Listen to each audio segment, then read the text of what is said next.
I step into the day with the dawn ringing in my ears. Oh, well, I tune to my TV show. No better way, I gotta get myself into gear. Let's go. Oh, and I feel good today with my wake up in the morning espresso.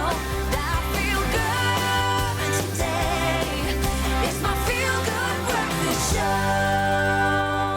Hey, good morning, South Africa. Welcome to it. It is your feel-good breakfast show. It's Expresso. We're live right here on SABC3. It's Tuesday, the 23rd of July. Welcome to it. Thank you so much for making the right choice, choosing to wake up on the right side of bed. Hopefully, we're able to inject a whole lot of feel-good in you by the end of the show.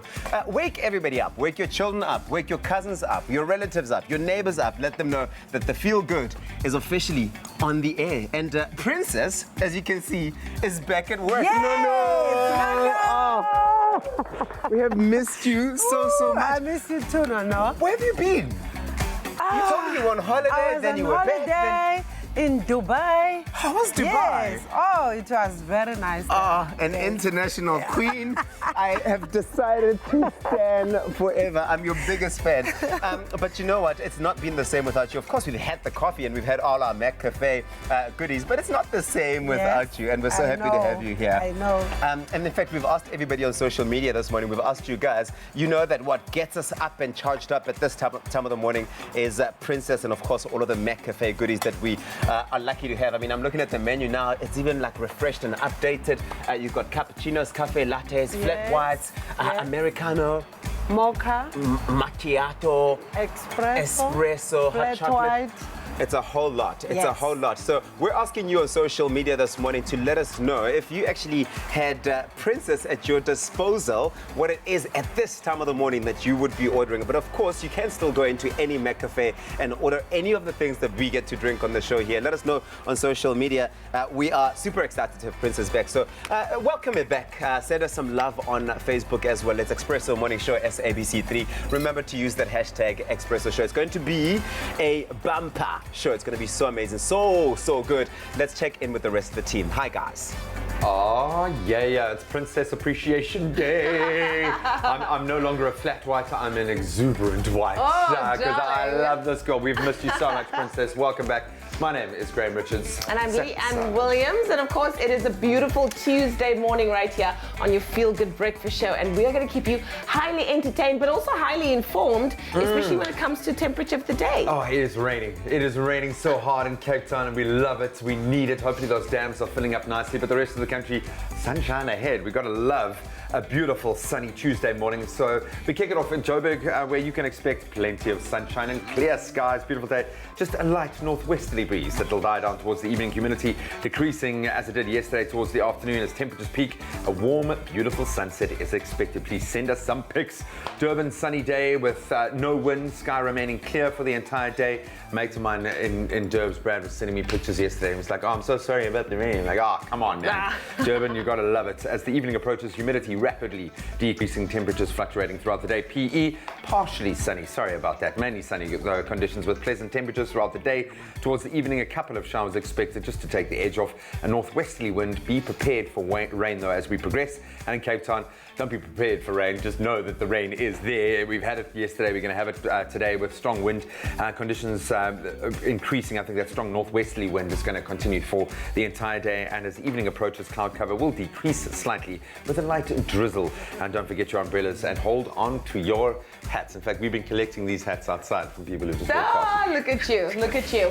All right, well, in terms of our wardrobe, the beautiful thing about having our Expresso family on hand every single day is you help us to complete the look when sometimes we don't know what to choose. We're so indecisive, yeah. So I very rarely wear scarves on the show, so when I do need a little bit of help, and we've got these two options today.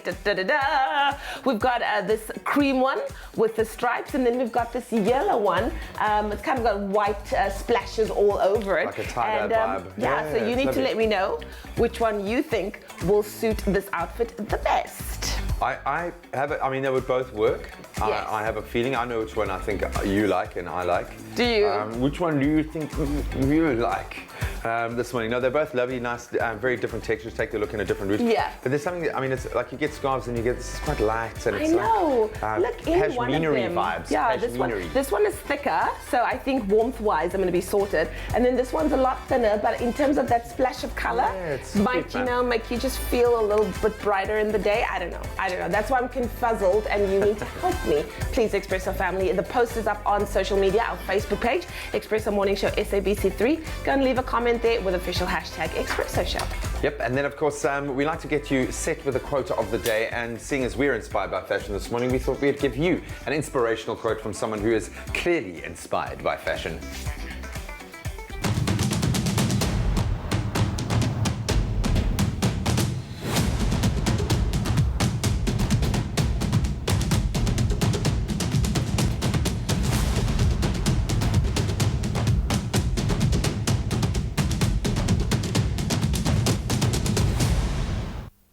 Well, we're definitely all about keeping the inspiration flowing on a Tuesday morning, right at the top of the morning. That's how we get the day started. And Cara Delevingne is where the quote comes from this morning. We all know her. She is one of the most notable models of our time. She started her modeling career in her teens, going on to become the face of a Burberry summer spring campaign, then going on to be titled Model of the Year at the British Fashion Awards. And then she eventually took on acting, which she excelled at. Being featured in notable films such as Suicide Squad and London Fields. And she's had a lot of things to say in her time. And this is what she said. She said, "Don't worry.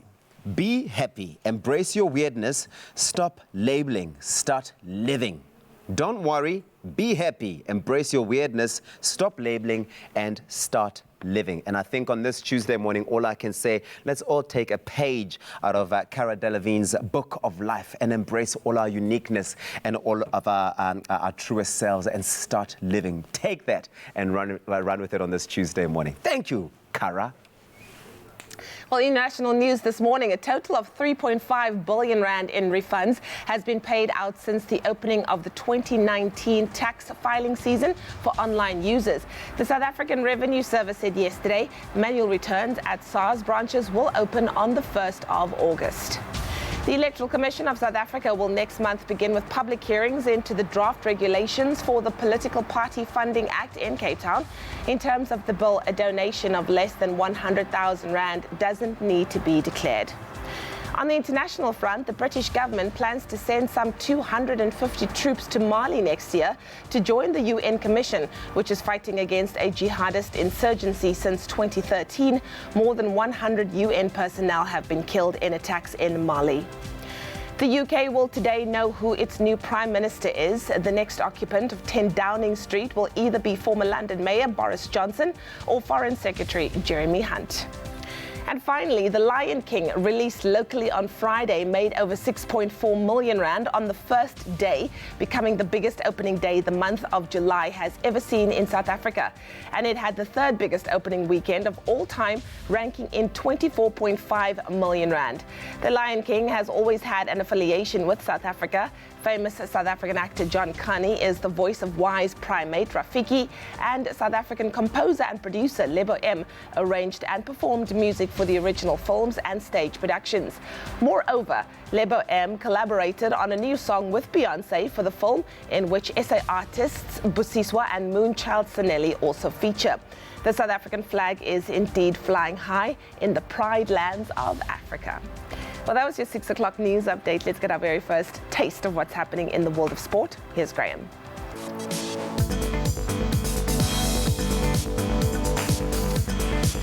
Well, as expected, we kick it off with rugby this morning, and Springbok coach Rassie Erasmus naming his 36-man touring squad for the team's rugby championship matches up against the All Blacks this coming weekend and Argentina after that, releasing Bulls flanker Marco van Staden and Western Province utility back Dylan Lates, at least for now.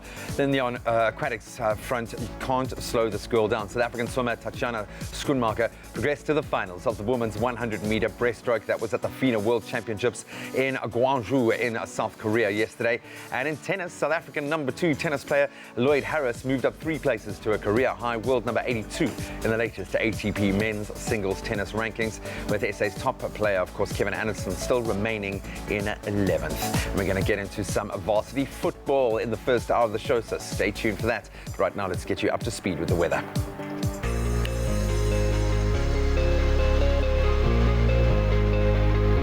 Thank you very much, Mr. G-Man. Let's take a look at your weather. But before we do that, let's take a look at the pictures you've sent through, because we have asked you to send your sunrise pictures through.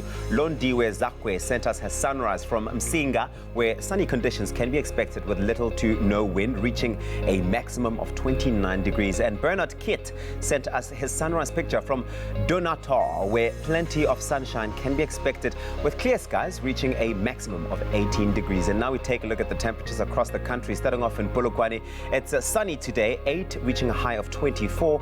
Mbombela still has the highest temperatures in the country today. 10 is your minimum and your maximum 31.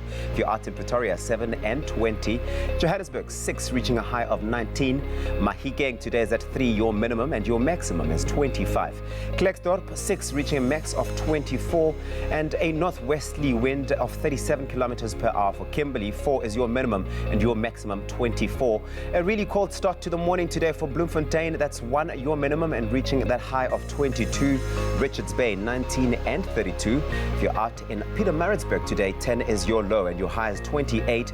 In the playground of South Africa, Durban, 16, reaching a high of 27. Always nice and warm there. Mthatha, 9, reaching a high of 27. And northwesterly winds of 39 kilometers per hour for East London. Your minimum is 13 and your maximum is 29. Craddock today, you've got 5 as your low and your high 24. High humidity for Port Elizabeth today, 10 is your minimum and your maximum is 25. A couple of showers expected today for George, 9, reaching a high of 21.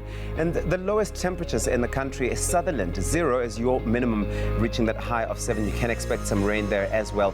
Heavy rainfall in Cape Town currently taking place as well, which we much need. 10 your minimum and your maximum 14. And heavy rainfall in Worcester as well, 6 minimum and a maximum of 12. And a northwesterly wind for Springbok, traveling at 37 kilometers per hour. 5 is your low and your high is 10. And lastly, let's take a look at Uppington. Today, Uppington, you've got a low of 4, reaching that high of 23. It seems like it's going to be a pretty sunny day across the country with some rain in most parts, but it's going to be a beautiful nonetheless. Beautiful day. Please remember to send those beautiful sunrise pictures if you can catch the sunrise. It's Expresso Morning Show, SABC3 on Facebook.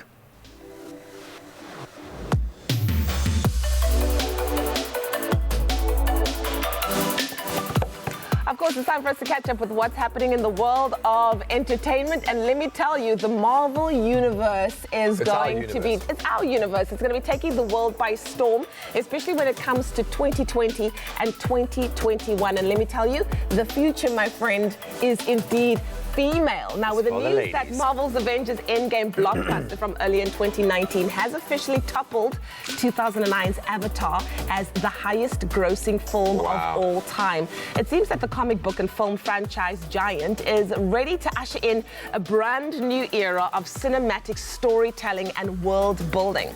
Now, at the 2019 Comic-Con International Festival, which wrapped up yesterday, a lot of big news was shared from Marvel's panels over the weekend, and that is that Phase 4, Future of Movies, is distinctly female. Now, the first big announcement concerns who will be the next to wield the mighty Mjolnir, am I saying that? Mjolnir hammer, and it belongs to the formidable 4. We know there were 2 in Endgame, and it seems like it's going to Natalie Portman, who's going to play the role of Lady Thor, of course, the franchise. We know her as Jane Foster, and she was stated to become the next Thor, as follows in the comics. I think that's absolutely fabulous. Now, while the world may collectively be in a huff with Scarlett Johansson regarding the whole representation and, of course, the roles that she thinks she should be privy to landing, she's finally getting her time to shine in the Marvel spotlight with her own Black Widow original film. which I think is well deserved considering that she's been part of the franchise since the beginning. She's one of the she's one of the highest earners in the mix as well. But she did, though. She's been paid. But so she did. That's what I want to know. Done all right. She did. Anyway, She's done all right. Okay. Phase 4 will also see the bringing into live action of the Eternals, which I can't wait for. That'll be cool. A fictional species of humanity that features in the comic books. Actress Angelina Jolie and Salma Hayek finally make their way into the Marvel Universe, and I cannot wait to see them in action. And then, of course, rounding up the announcements for the most anticipated panel of the world's biggest comic convention is the exciting news that Captain Marvel, Black Panther, Doctor Strange all have confirmed sequels, as well as, wait for it, Blade, a Blade reboot that will have none other than Oscar-winning actor Mahershala Ali in it. So that's these actors must love this because they get to buff up. They get to train with the best trainers, go the Michael B. Jordan route, and just turn into the most buff human beings on earth. Man. He is one of the coolest actors ever, but there is one person on this planet who is cooler, okay? And her name is Princess, my queen. No. Oh, sweetie darling. Your coffee? Oh, thank you, my heart. We're Thank you, finally Mom. Welcome back. reunited. Welcome and back. We love you so much. I love you too. Oh man, my girl is back. Oh, this makes me so happy. Cheers. I know. Cheers, huh? No one makes it quite like our princess. Absolutely love it. So after the break, we're going to delve into varsity football. It's a thing. It's going to be starting again. We've got a Banyana connection there as well. And of course, we are so proud of our ladies. I know it was a difficult task going to the World Cup. An absolute growth experience for the team. They've got some massive, I think, mountains to climb this year as well. But we're going to connect with them. And also, I need to finish up my look. So we need to go and find out which scarf you've chosen for me to wear this morning. Cannot wait.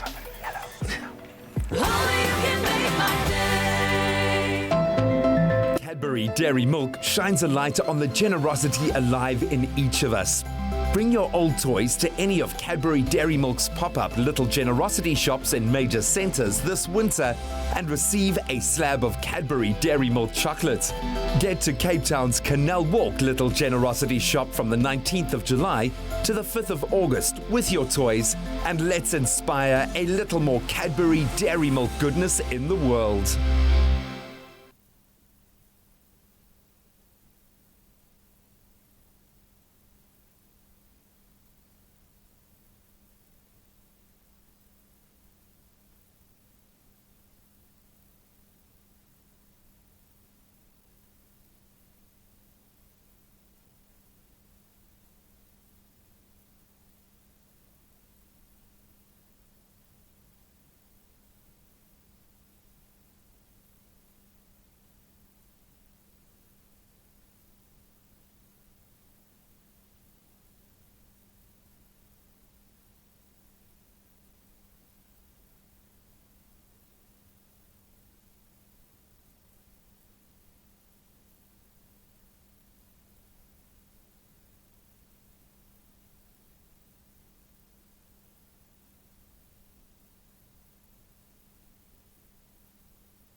to your Feel Good Breakfast Show. It's Expresso right here on SABC3. And so enjoying that Princess coffee, yeah? That's that amazing. McCafe. I've missed the hand of Princess. This is I really know, amazing. absolutely wonderful. Thank you. Yeah. Yep. So earlier on, just before the break, we gave you guys two options of scarves to choose for our resident lady, Leanne. Our resident lady, Shady okay. lady. And so these are the two scarf options. And you have been getting those votes coming through. And the one that everybody is actually gravitating towards. Wait, just, okay. Are you ready for it? Lead me in, okay. Are you ready for it? We're go. listening from upstairs to get the vote results right now of which one of these two scarves you guys have voted for. You've had the yellow option as option 1, and you've got that checked option as option 2. Which one were you gravitating towards? I was can I be honest? I was gravitating towards this one. But like this one would also be nice. Okay, well, I've got great news. More for a summer's day, yeah? I've got great news for you, Okay. because that one that you were gravitating towards, the cream one, has come out at the top with all the votes. Yes, it has thank won. you, family. I think it absolutely works. It's got so much that it adds. It's got so much character. Look, I think these two It's are got going to go detail. really, really well together. Now I must just figure out how I'm going to do this scarf, but well, you know. While you do that, Yes. it's time for us to kick things into overdrive with another game review. And this week, one of the most popular arcade racers of all time is back with another installment. It's called Crash. Check this out. Oh boy, does this make me happy. We're back in the driver's seat with the latest release from probably one of the most iconic racing game franchises ever, Crash Team Racing. This time it's nitro-fueled, and we're back with our gaming guru and expert driver. That's a stretch, yeah. Well, you embody the spirit of the Bandicoot, my Thank friend. you. As I crash into a wall. Yeah, exactly. But that's very Bandicoot-ish. This seems cool. A lot of racing arcade games being released. How does this stack up? Yeah, so I think particularly on the show, we've reviewed a lot of, I won't say racing games, but racing simulators. Yeah. So we had GP 2019, we've had like some of the Formula One games, and Kind of your pinnacle. yeah, and so this is more along my kind of space. This sort is of not like, a simulator. Yeah. Well, if it is, then we're in for a very exciting F1 season this year. But yeah, so this is more of what you call like a kind of fun kart racer. Yeah, this is Crash all the way, man. Look at that. The one thing is, so don't let that think that it's easy. So it's still as difficult as some of the other racing games. Probably less based on your driving skill, but more the fact that you have to worry about TNT, for example. Let's try and get rid of this. You've got something on your head. The TNT. But yeah, so you're worrying about rockets, and you're worried about lasers and all sorts of stuff like crashing into you, and at the moment worry about coming stone last on national TV. Yeah. But look, I do distract you with these Of very course, with technical these questions as questions. you're racing, dude. It looks very Crash. Yeah. How close to the original? Because that's often what people want. They want to scratch that itch, you know? Yeah, and that's what's always weird with these sort of remakes is you're going, they want it as similar as they remember it, but they still want like improvements because It otherwise. needs to level up, yeah. 100%. So, I mean, graphically you can see, although at the moment, I don't know if you can notice the pixels on my character, he's quite like kind of sharp. Yeah. It's because I've actually got the skin on that is the classic Bandicoot skin. cool, So, okay. see if you can see it there a bit more. I'm quite. And also we're like on a big screen with massive brightness. No, but I mean, if you look at the other characters, they are, far more HD than I am. Yeah, for sure. So that's part of it, is being able to play the old game. I always forget which button. Oh, there's jump. If you jump enough times, you can dislodge the TNT, just like in real life. Not that time. And yeah, so it's obviously the game is a throwback to how the game was in the past, but at the same time trying to be, up to date with the graphics. And So what is improvements. fresh? What is new? What updates have they been? So able obviously to there's a introduce? lot of stages. I think they're close on 80 to 100 levels. You can play anything from, you've got the different game modes. So there, we got rid of it that time, well third time done. lucky. So you've got the different game modes. So this is a kind of story mode where you're trying to like unlock different levels. Then you've got the traditional kind of multiplayer mode. You can play online, you can play with friends locally. There's lots of different ways to play. There's also, you can customize your character. So not only the different characters to play, but different skins. You can show that as well. How do you get your skins? You buy them. You can unlock them. So I can. There's not microtransactions. This one, you earn by kind of playing the game. The one little complaint, as you're probably going to see now, is the loading screens are dire. So it's quite a lot loading screen. So it's the kind of thing where you probably want to have something else, your phone or Well, a it's cup of social. coffee, That's the whatever. thing. I mean, Bandicoot was always social for us, and we Yeah. all, we had our fortes and different kind of elements that we were pro at. But this is an opportunity to get up, go and refill the chip bowl. Yeah. Go get a drink. So yeah, you're definitely seeing Strategize. the positive side of things. But I will always see it half full, but it looks cool. Would Yeah. you recommend it? yeah, look, if you're a kart racing fan, if you're a Mario Kart fan, you probably enjoy this. If you're a Crash fan, so showing some of the other sort of stuff you can do. good, man. Network error. We're not on network, so I can't share that right now. But play online. You can play a local arcade with Some your of your old friends. foes are in the mix. Yeah. I love that, man. And obviously, we were like in the adventure mode, so you can see all the different game modes you can play there as well. That's cool, man. Yeah. It looks like a nice ode to what's come, but offers something new. But ultimately, at its heart, it's got to stand up as a good racer. And as long as that box is being ticked, we're off to a flying start. Live from Activision, this is CTRT. And there's hype, man. Absolutely love it. So if you are a Crash fan, I think this will probably tickle your fancy. Crash Team Racing fan, I think you're going to get everything you want out of a kart racer and more. And if you're just a fan of the Bandicoot, it looks like he gets to have a lot of fun, and you as well. Gareth, thank you so much, man. Can you actually win a race? Gareth Woods, he's the man. Always. Gaming Tuesdays are a vibe. Letting us in on the world of gaming. Absolutely love it. So, Princess, you're back, and I must tell you, the one thing I have absolutely missed and I haven't had in such a long time is your fresh, delicious McCafe cakes. What's on the menu this morning, Winner?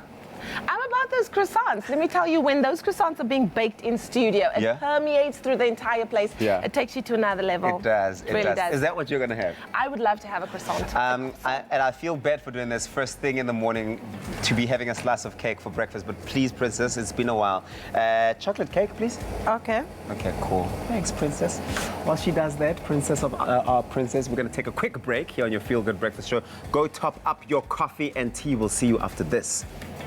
Ooh, thanks. Take yours. Thank you. Only you can make my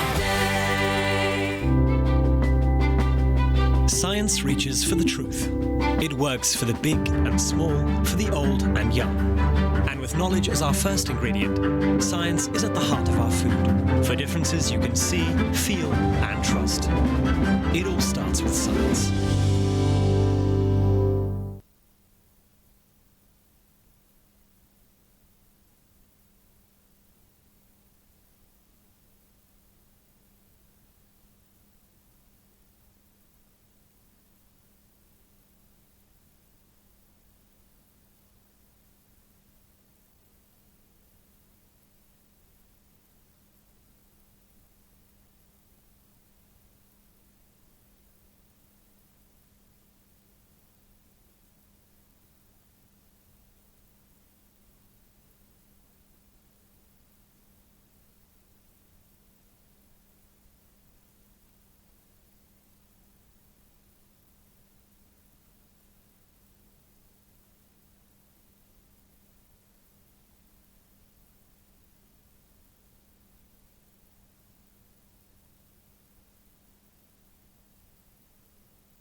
It's my feel-good breakfast show.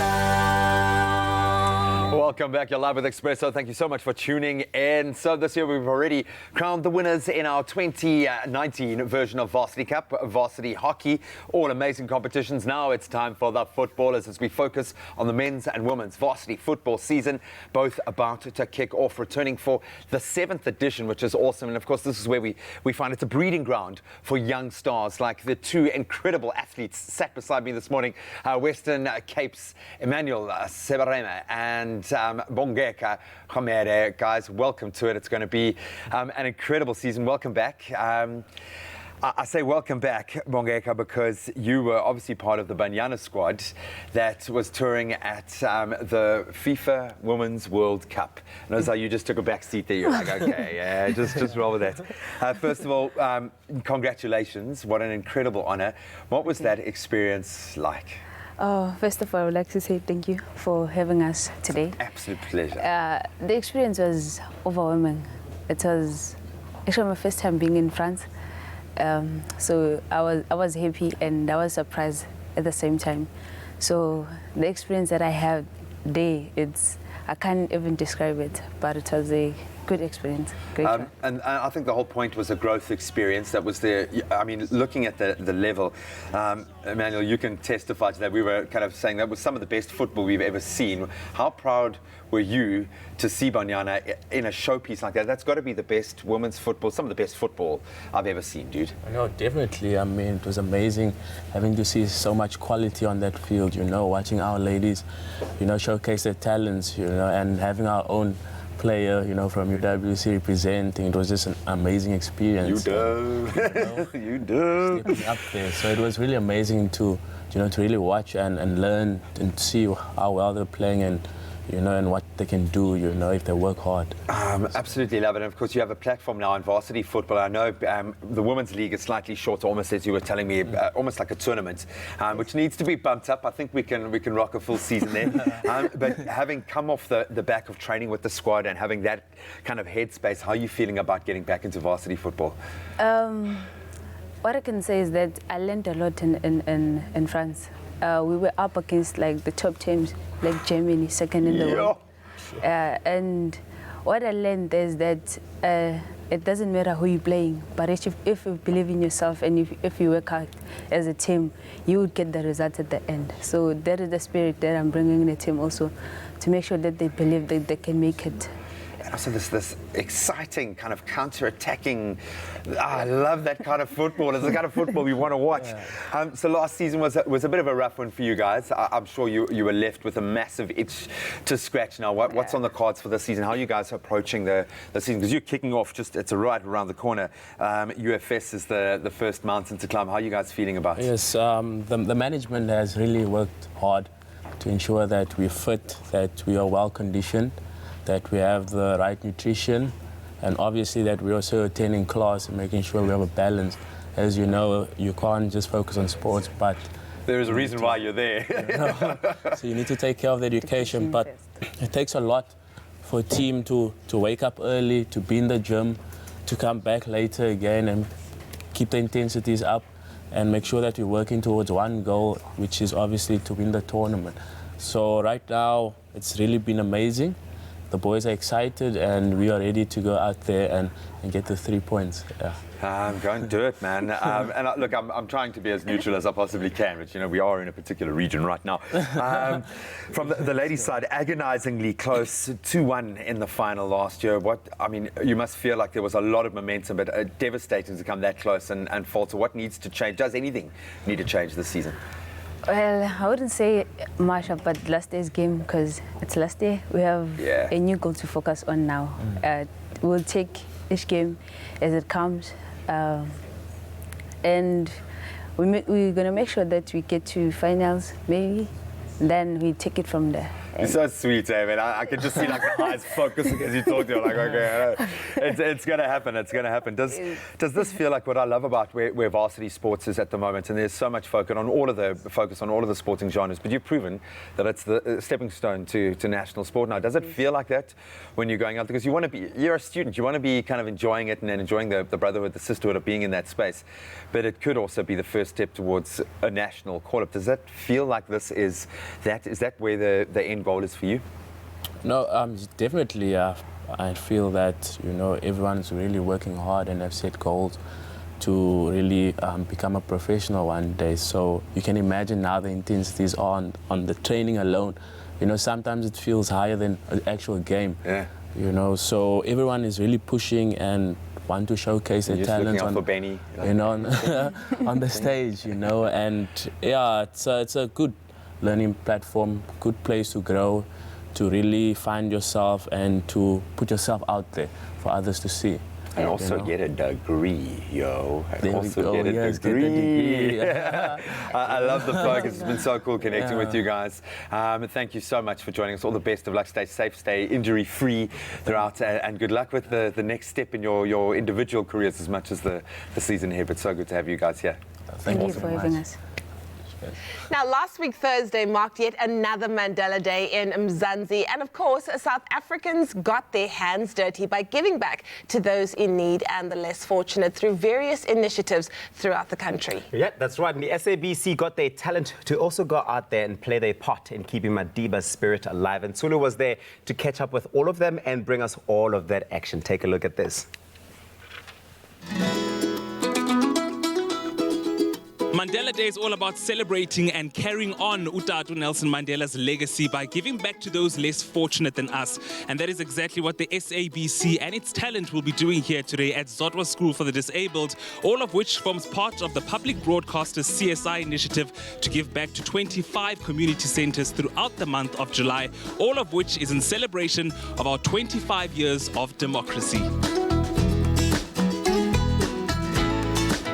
The SABC is always known for lending a helping hand, but this year's Mandela Day initiative is that much extra special. So it's 10 years since the day was officially named by the UN, so it's monumental. It's also happening on the 25 years of democracy, so we came to Zodwa, disabled school kids, to really pay attention to the kids that are marginalized, kids that people think they don't have any hope. We brought all our talents and to spend time with them, to show them that we love them, to show them that we care. These are the core values of the SABC. What does Mandela Day mean to you and the SABC as a whole? The Madiba now has a different meaning for us. It was 67 minutes. But we've got to innovate that. We've got to come up with solutions, business solutions that really lift up those that are in need. We've got to close the gap between the poor and the rich. We've got to solve the problems that the country have. And it's about innovating what Madiba started in the spirit of Madiba. It really leaves you feeling like you've done some good. So thank you, Madiba, for giving us this opportunity to do this for those that we care about.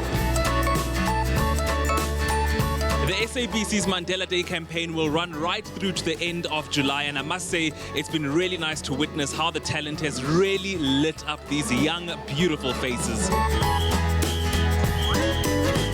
Giving back for me it's fulfilling. It makes what I do also worth it. And just seeing these kids and seeing how happy they are when they see us reminds me why I do what I do. Mandela's legacy to me is just giving back, just making differences where and whenever we can. Mandela's legacy is about forgiveness. It is about treating each other with basic human decency, something that unfortunately our fellow South Africans still need to learn to apply his principles, to live his legacy, and hopefully we will one day be that rainbow nation, but we're not there yet. The experience was absolutely incredible, hanging out with amazing kids. It's very important for us to give back. It's very important for us to be useful. That is why I'm here. I'm here to help in any way that I can, whether it is during Mandela Day or any other day, because ultimately that's why I live, that's why I exist, to be of use. today, it really felt like we walked in Mandela's shoes and we did great. And just to see the smiles on their faces, hey man, made my heart sing. Yeah, and I'm gonna keep doing this. The experience has been very heartwarming. You experience that people don't have the things that you think are so important. However, the very little that they do have, they appreciate, and that's what today has really taught me, and it's amazing. We've sponsored today's meals for the kids and the snacks along with the juices as well for the kids today. This is something we do and we are involved in on a daily basis. It's our space. It's in the words of Nelson Mandela, you've never truly loved, until you've given without expecting anything back. And, when you actually give and that emotion and feeling that you get, nothing can compare to that on this earth. What a heartwarming way to spend such a special day in our 25th year of democracy. And knowing that the SABC will continue this campaign through to the end of the year is living a proof that Utatu Nelson Mandela's spirit still lives amongst us as South Africans and will continue to do so for years to come. Oh man, that's just awesome. so hard. So hard. I know. But you can see just what this means for the kids. They're sitting there and it's one day in the year where they just really are being given all of this love and this warmth coming through from the people that they get to see on TV and the SABC. And there were quite a few stars came out there as well. I would imagine it wasn't as calm and sedate as that when they rocked up at the school, I can guarantee you, man. But awesome stuff. So well done, SABC. Good job, man. Exactly. Well, so much more to come on your Feel Good Breakfast Show. Go and refresh those coffee cups because we'll be right back after Princess! Princess! Wow.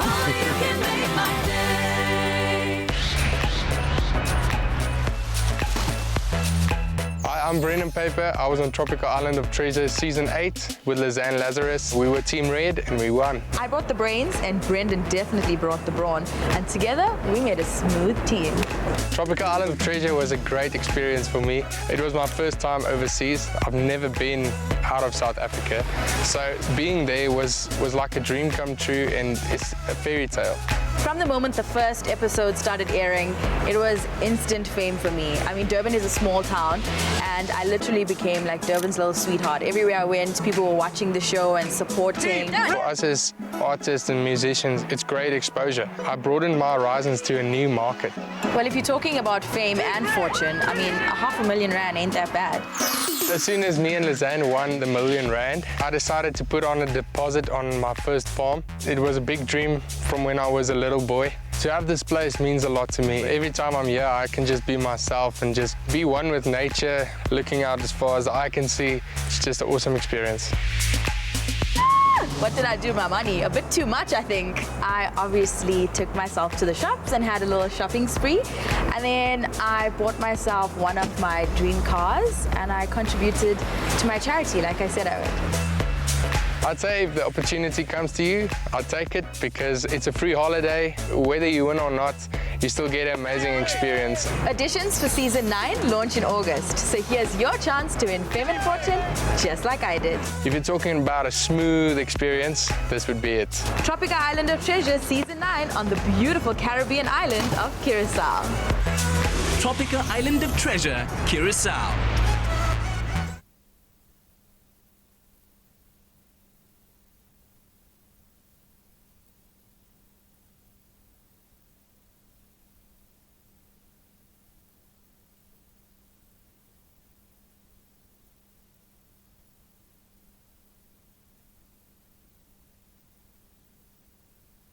Sitting on the top of freedom and miss. You gotta be brave to take that risk.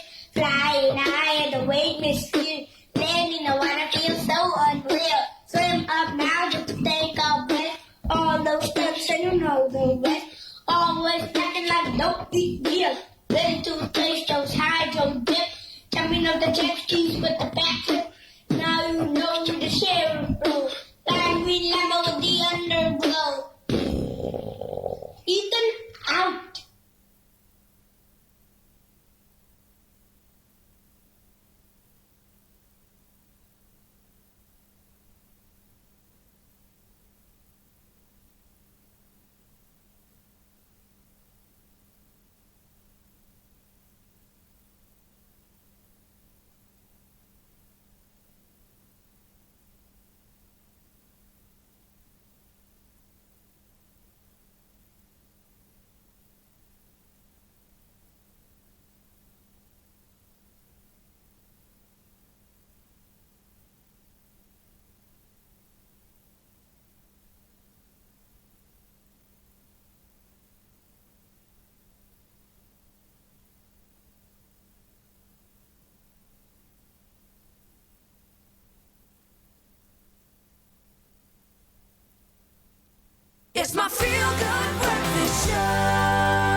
Welcome back, you beautiful souls. Thank you so much for tuning in. You're live with Expresso.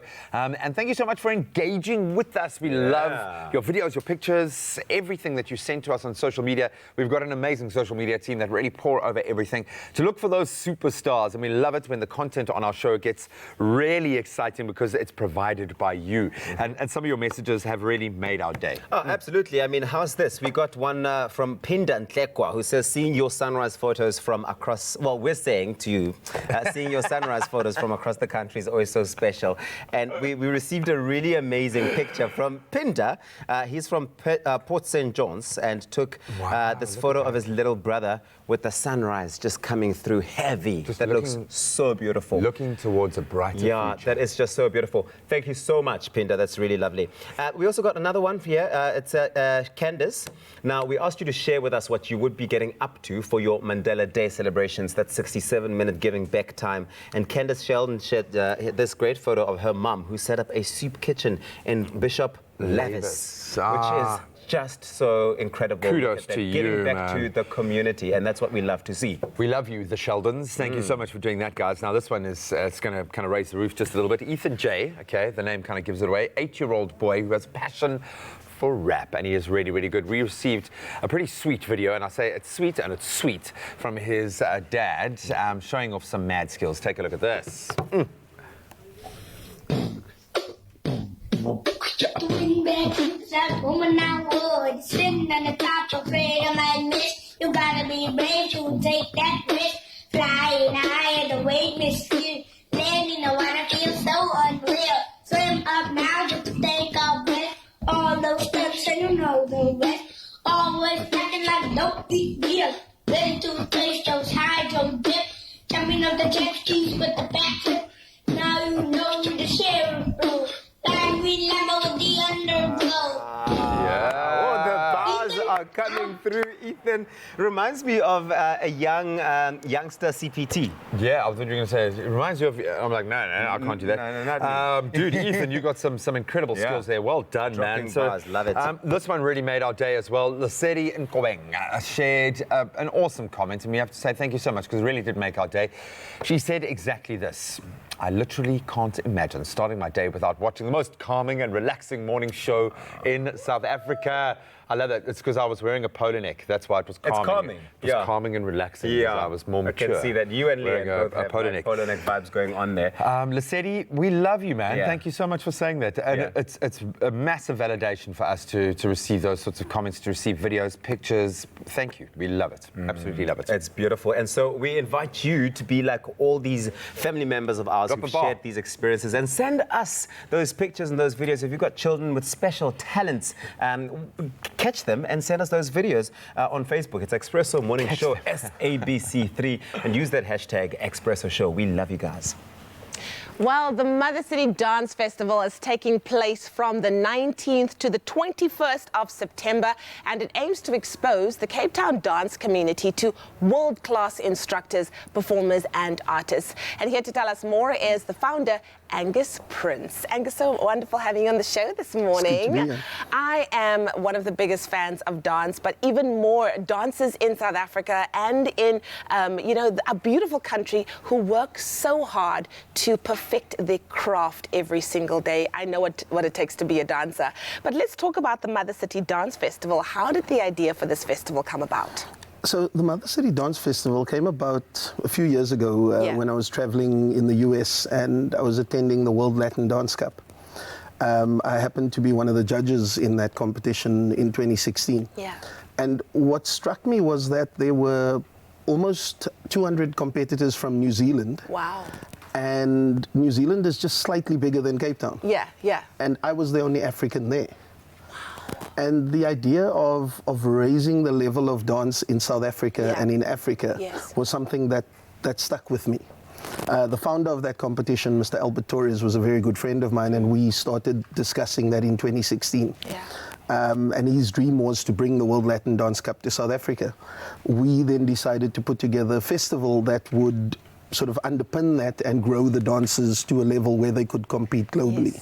And that's where it came from. So it's been 3.5 years in the making. Wow, that's fabulous. Now, I see here that you're bringing dancers from the US, from Cuba, from Puerto Rico to have workshops for social dancers and then master classes for professionals and, of course, instructors as well, or advanced dancers. What else are you hoping that the festival is going to bring to those who attend? Well, one of the key things is to showcase Cape Town. Yeah. So we're doing things across the city. Nice. There's an event called Sun-Kissed Salsa, which is on the promenade in Sea Point during the summer. Yes. We're doing that. We've got an event on a wine farm. So it's exposing not only the locals, but the internationals to what Cape Town has to offer as a tourist destination. The other thing that we're trying to do is to create a level of understanding that the Afro-Latin dances are a serious dance form as well. Yes. People often say it's social, it doesn't take technique, you don't really have to put effort into it, but there's a serious dance scene out there. Festivals like this happen every weekend around the globe. In the US, in Europe, in Asia. Some of them, like Rovinj in Croatia, they take over a whole town for a festival for 7 days, which is also workshops, parties, and all kinds of other events to grow dancing. So the key thing is really to put South Africa on the platform and to create opportunities for local dancers to connect with these festivals and also be able to perform abroad and also increase their ways to earn a living. Yeah, I love this. I think that dancers definitely need more support in our country to get to that international level as well. So maybe that's also where government can step in and provide assistance where that is concerned. But why do you think people should attend a festival of this nature? Well, Africa is the roots of the rhythm. Yes. I read an interesting article last night about how the slaves in the US created jazz and salsa came out of Cuba simply because the Cuban slave owners allowed the slaves to keep the drum. And in the US they didn't, so they disconnected the Africanness. So all that rhythm is there, and we have the ability to teach the rest of the world what the real rhythms are about. But we're measuring ourselves against international standards where the international dancers are wanting to come to Africa to learn from us. Yeah, that's so true. And we need to level that playing field. Yeah. So for beginner dancers, it's an opportunity to, in the short space of 4 days, really level up your dancing and raise your game. For the professionals and the wannabe professionals, they can then understand what it takes to put in the work and to actually be at the level of performing globally. I love that. Wow, thank you. So I think it's going to be on fire. It's going to be absolutely amazing. Thank you so much, Angus, for joining us this morning. It is the Mother City Dance Festival, which is taking place from the 19th to the 21st of September. So definitely, if you are a beginner all the way through to an advanced dancer or an instructor, this is definitely a festival that you want to check out. Well, there's no doubt about it. There is plenty dance talent here in Africa, and it's time for the world to see it all. And now we check out your comments on social media, because we did ask you what gets you up and bright and early in the morning. We know that for us it's pretty simple. It's coffee, and we're really excited to have Princess Beck here with us because she does certainly keep it flowing. And let's take a look at some of your comments. Bonking Kosi Rasi says, good morning, fam. Great to have since Princess Beck. Hugs and leaves. Everyone's so excited to have you back, Princess. Josephine Daniel says, welcome back, Princess. Missed your smile. And good morning, Expresso Familia. Always good to welcome you in my humble domain. And here is another one from Leslie Nomonde saying, welcome back, Princess. I'm sure your Expresso family is happy because you're going to feed them. Yes, we are very, very happy. She is going to be feeding us, of course, also keeping that coffee and the tea on tap. Lucian Klein Hans says, good morning, fam. I want to say for Princess, hi, Princess. You and I love, if I come one day, you must make me coffee. I am a coffee head, Princess. I love Expresso. Princess, the orders are already coming through from all of our extended Expresso family at home. So I think that you need to be making sure that you are stocking up on more cups, because people are going to be visiting. Okay, that's happening. So connect with us. Continue to send those comments through of welcoming Princess Beck, but also letting us know what gets you up very early in the morning on our Facebook page, Expresso Morning Show, SABC3. Hashtag Expresso Show. Enjoy a moment in between with McCafe. See you after the break. Where do you get your paving from? They've been around for so long. Where do you get your paving from? Their work is great, you can't go wrong. It must be Boss you're talking about. They're the best without a doubt. one boss for over 40 years makes Boss Paving the experts and leaders in paving. Call Boss Paving right away and get an amazing 37% discount with our unique lifetime guarantee. Call Boss Paving right away.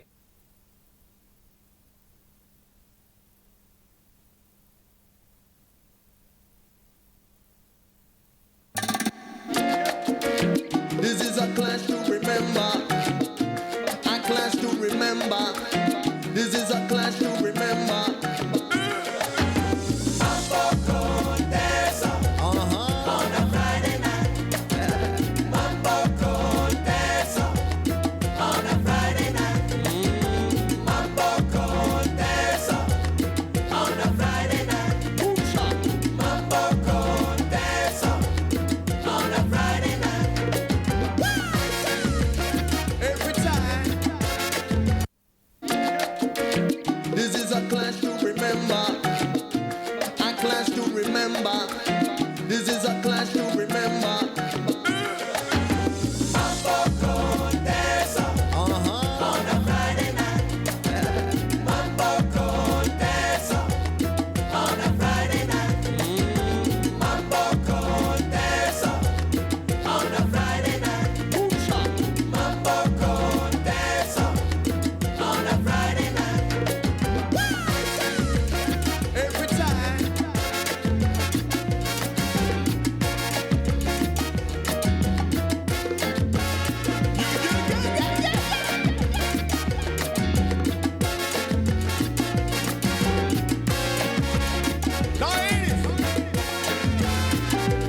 This are the bad, mad combination. This are the wicked, wicked combination. This are the bad, mad combination. Mambo dancer, what a combination. Whether you black or whether you white or whether you yellow, whether you brown.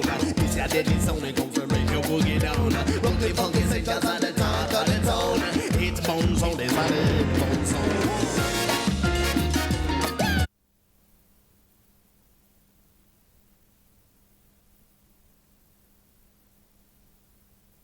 It's my feel-good breakfast show.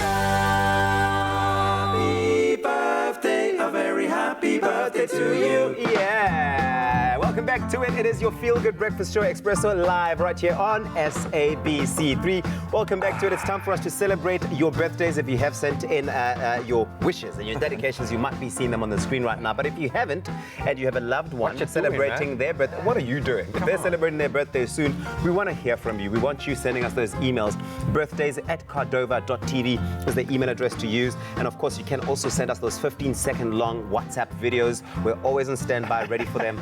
Sometimes we don't get Are we intimidating you? Yeah, The fact that you don't send us these videos. Please send those. Send those. We'd love to see it. 071-6406551 is the number for that. Let's get straight into it. We got tons to get through, and please forgive our pronunciation of names. Okay, we really do try our best. A very happy birthday to our beautiful daughter, Ishwarya Mudli, on your 15th birthday. That's a very special one.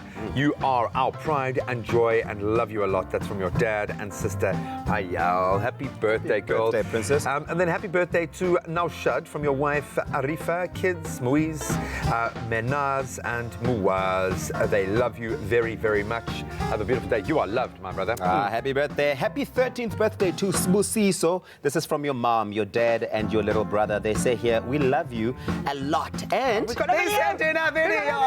Yay. Let's have a look. Yay. Happy birthday to you. Happy birthday to you. Happy birthday, dear Sbusiso. Happy birthday to you.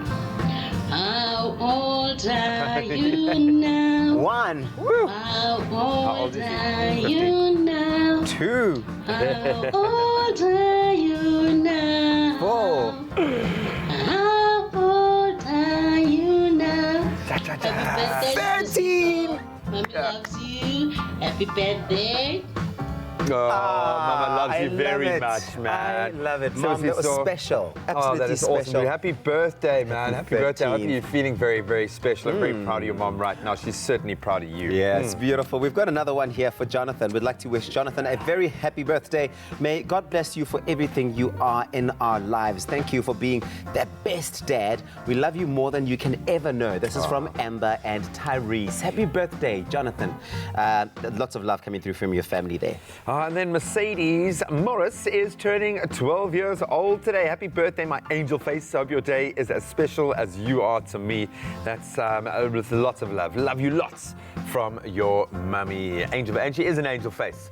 Full true or not, Look at it's that. a beautiful face. Happy Look at birthday, Mercedes. And then we'd just like to wish my dad, Andre, is it Sapto, do you think? Sapto, yeah. A very happy birthday, Andre. We would like to thank him for everything he does, being a good leader as well. Love you, Dad. That is, of course, from your son, Bradley. Clearly, you are setting an awesome example for your son, Bradley. So well done, Andre. Fantastic. Happy birthday. We're about to wrap it up. Hannah turns 4 today. Happy birthday to my niece, Hannah. It says here, may she be blessed with many more years. Super big smile. Continue being the light in our lives. Love you. This is from Aunt Haley, Abigail, and Isaiah. Happy birthday, Hannah. They love you. And Andrew Smerdon is turning 33 years old today. Happy birthday to my amazing husband. It says here, may you have a wonderful day. Thank you for everything you do for me and the kids. I love you. This is from Allison and the kids, Kiara, Kiasha, Tayin, and Austin. A family of good names only. Happy birthday, some names Andrew. there. Love it. And then a very big happy crown birthday to gorgeous little Kayla Green, who is turning 23 years old. Have an amazing day. Love you so much. And that's from Auntie Judd. And then finally, Azalea Mayer. Azalea is turning 2 years old today. Happy birthday, little angel. Here's a special video just for you. Yeah. Let's see. Oh, new pants. Oh, work it. Take it. To me. Happy birthday to me. You. Happy birthday. Happy birthday. Happy birthday to me. Happy birthday to you. Yeah. Jam it, girl. Sing. Happy birthday. Happy birthday. Sing. To you. Pick up me. Oh, that's such a papa. Yeah, man. I love it. I Just work it. love it. Oh, that's so Her sweet. little superstar. She's got the moves, she's got the voice, cute, man. and she's got her focus on the coin. She's all about that money, securing the bag. Happy birthday. Oh, Azalea, you are too sweet. Happy birthday, sweet thing. To everyone who has had a birthday today, congratulations. Hope you're feeling a little more loved, because clearly you are really well loved by your family. Keep those birthday messages coming. 071 640 6551. Thanks for the videos. Please WhatsApp us a few more. In your national news this morning, a total of 3.5 billion rand in refunds has been paid out since the opening of the 2019 tax filing season for online users. The South African Revenue Service said yesterday. The Revenue Service allowed customers to submit their tax returns from the 1st of July via the newly launched Mobi app and e-filing website. Manual returns at SARS branches will open on the 1st of August, but SARS is encouraging customers to make use of the faster and efficient online platforms to submit their returns.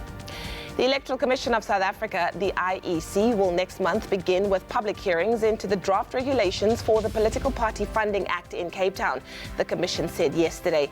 The process was postponed earlier this year to allow the IEC to process the large number of written submissions. In terms of the bill, a donation of less than 100,000 rand doesn't need to be declared, and there is a cap of 15 million rand that one person can donate to a party per year. Now moving further abroad, the British government has plans to send 250 troops to Mali next year to join the UN mission, which is fighting against a jihadist insurgency. The British contingent will carry out reconnaissance patrols, gathering intelligence on possible threats in parts of northern Mali that are hard to reach. Until recently, the Dutch military had been responsible for this reconnaissance work. Since 2013, more than 100 UN personnel have been killed in attacks in northern Mali, making it the world's most dangerous peacekeeping mission. The UK will today know who its new Prime Minister will be to replace Theresa May. The next occupant of 10 Downing Street will either be former London Mayor Boris Johnson or Foreign Secretary Jeremy Hunt. Johnson is regarded as the front-runner. 3 ministers, the Chancellor, Justice Secretary and Foreign Office Minister, have indicated they will resign if he becomes Prime Minister. The minister could not stomach the prospect of a no-deal Brexit on the 31st of October, which they think Johnson is increasingly likely to oversee. And then finally, the Northern Cape Arts and Culture Department has made a very special commitment. As this year is International Year for Indigenous Languages, Omar Alsi Falboy and the New Language will be honoured and celebrated during Heritage Month in September. Khoisan language activists have called on government to celebrate the New Language, as estimated to be around 25,000 years old, as only 4 people, amongst them Omar Alsi, are still able to speak the ancient language fluently. Language activist David van Wyk says a commitment was previously made to put the spotlight on the language and honour Omar Alsi, but this never happened. The community now feels having New honoured would go a long way in attempting to preserve it. Well, that was your 7 o'clock news update. Let's get another look at what's happening in the world of sport. Here's Graham.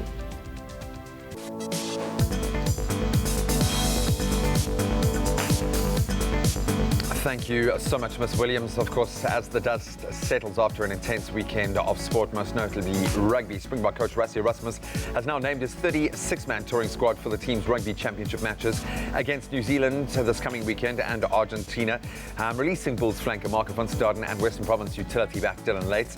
So van Staden and Lates will now be available for Currie Cup selection this week. The Boks kicking off their rugby championship campaign with a very memorable 35-17 win over the Wallabies at Ellis Park on Saturday. This week, they do face the All Blacks in Wellington, going to be a massive test ahead of the Rugby World Cup. Then more good news to report from the pool. South African swimmer Tatjana Schoenmaker has progressed to the finals of the women's 100-meter breaststroke. That, of course, at the FINA World Championships in Gwangju in South Korea yesterday.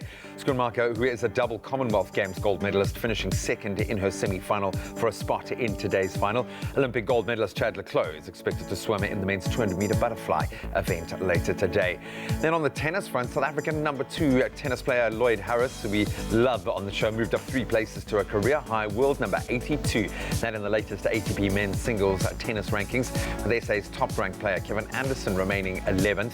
So early this month, Harris, of course, crashing out of Wimbledon in the first round after losing to eventual finalist and 20-time Grand Slam winner Roger Federer, but he did take a set off him. And fresh off his Wimbledon win, of course, Novak Djokovic remains number 1 in the world and certainly earned it with that Wimbledon final. That's where we leave our sport for now.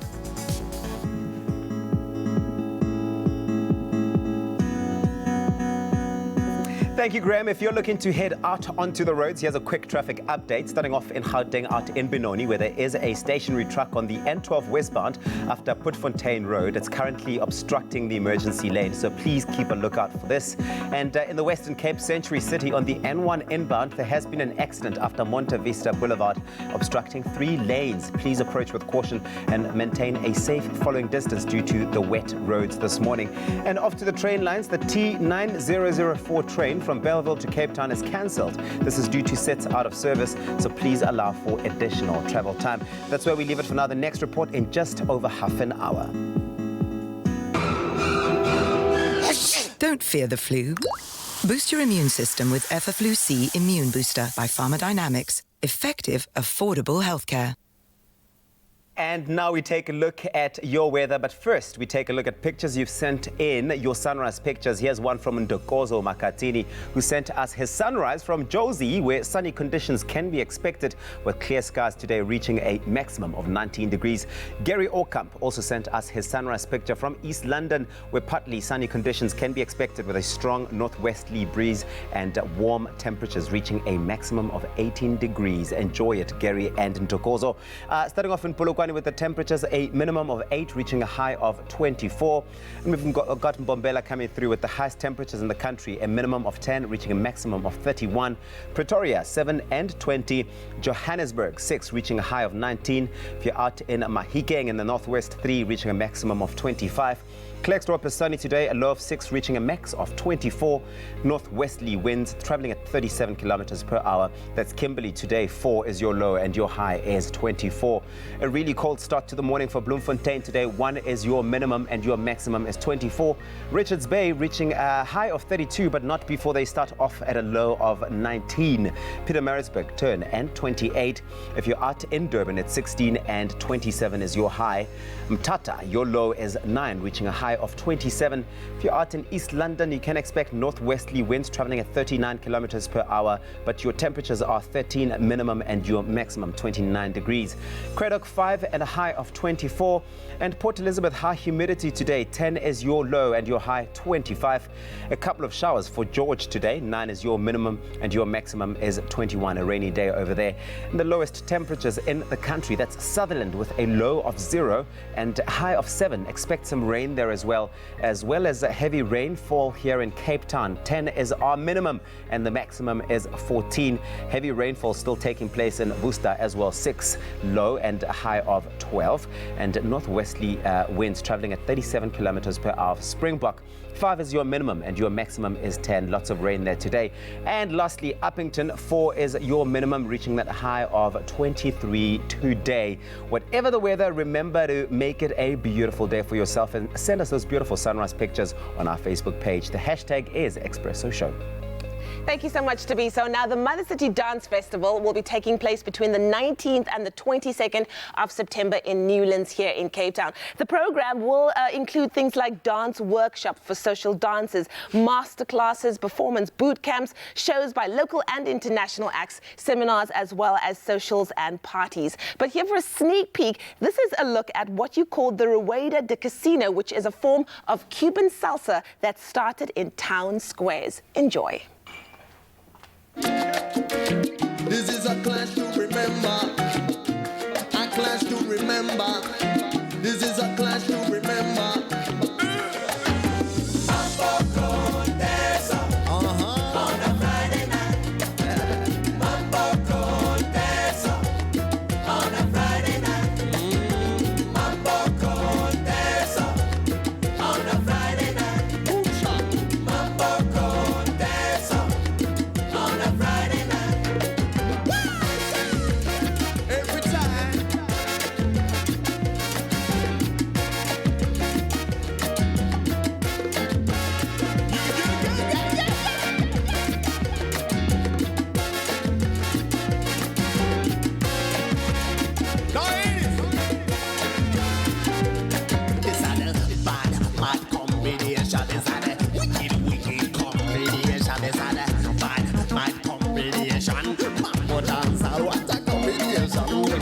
Whether you white or whether you yellow, whether you brown, this your deadly sound and come from make your boogie down.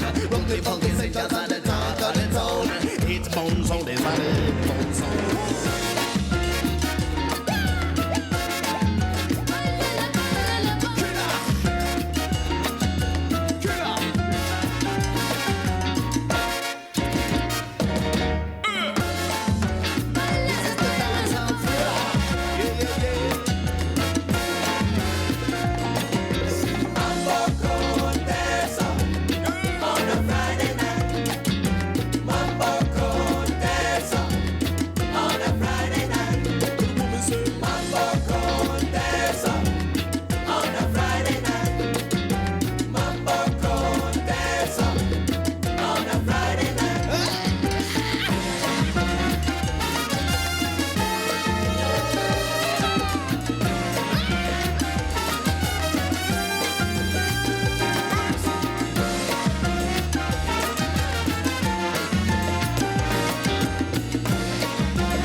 Absolutely amazing. A form of Latin Cuban salsa. Absolutely amazing. This is just a taste of what you can expect at the Mother City Dance Festival, happening all the way from the 19th to the 22nd of September in Newlands, Cape Town. Make sure that you're ready, because it is definitely going to bring the heat, definitely in summer. We're going to take a quick break, and we will have many more performances for you after this.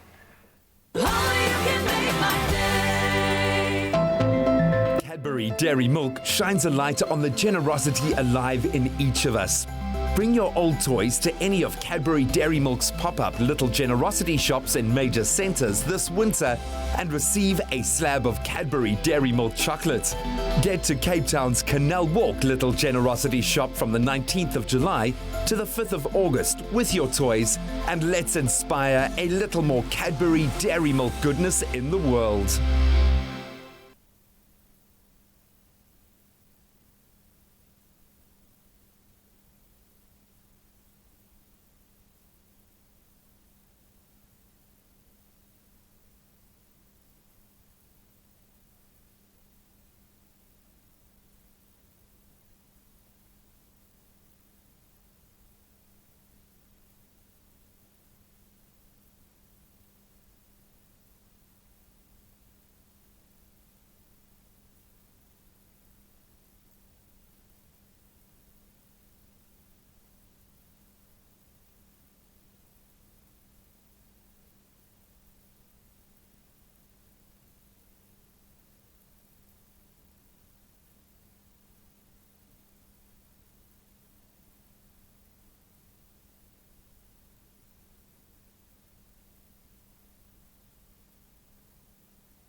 It's my feel-good breakfast show. Welcome back to it. It is your feel-good breakfast show, Expresso, live right here on SABC3. Now, this entire month of July, we focus on mental health awareness, and this gives us the opportunity to show our support and our efforts for those who suffer from mental disorders. And one of those disorders is depression. Now, depression is a serious condition that negatively affects how a person feels, behaves, and even the way that they think.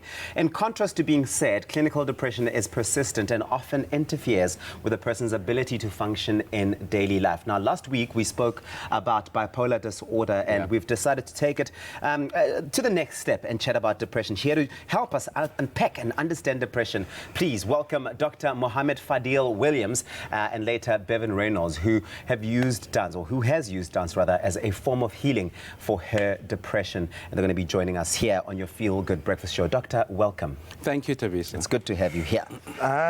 Let's start with, I suppose, the big question. How would you describe depression? What is depression? It's a term we use very loosely, obviously. What is the official classification? Well, certainly sadness is a normal part of life, but when does it become clinical depression, or the formal diagnosis is major depressive disorder? And the key issue is that it is a syndrome. So it's not just a low mood, but it's associated with other signs and symptoms, which perhaps we could unpack a bit later. But then also we expect it to last for longer than 2 weeks. And then also we look at function, which you mentioned. So the person's social or their occupational functioning is affected by this. So those are some of the salient features between the differences between normal sadness and major depressive disorder. Now, you mentioned low moods, for example, as one salient sort of sign of depression. What are some of the other signs that we might be able to pick up from someone around us or from ourselves or out of ourselves? So the low mood is the sine qua non, the absolutely essential thing we should see. It may be a low mood or irritable mood. Sometimes with men we see they're quite irritable, for instance.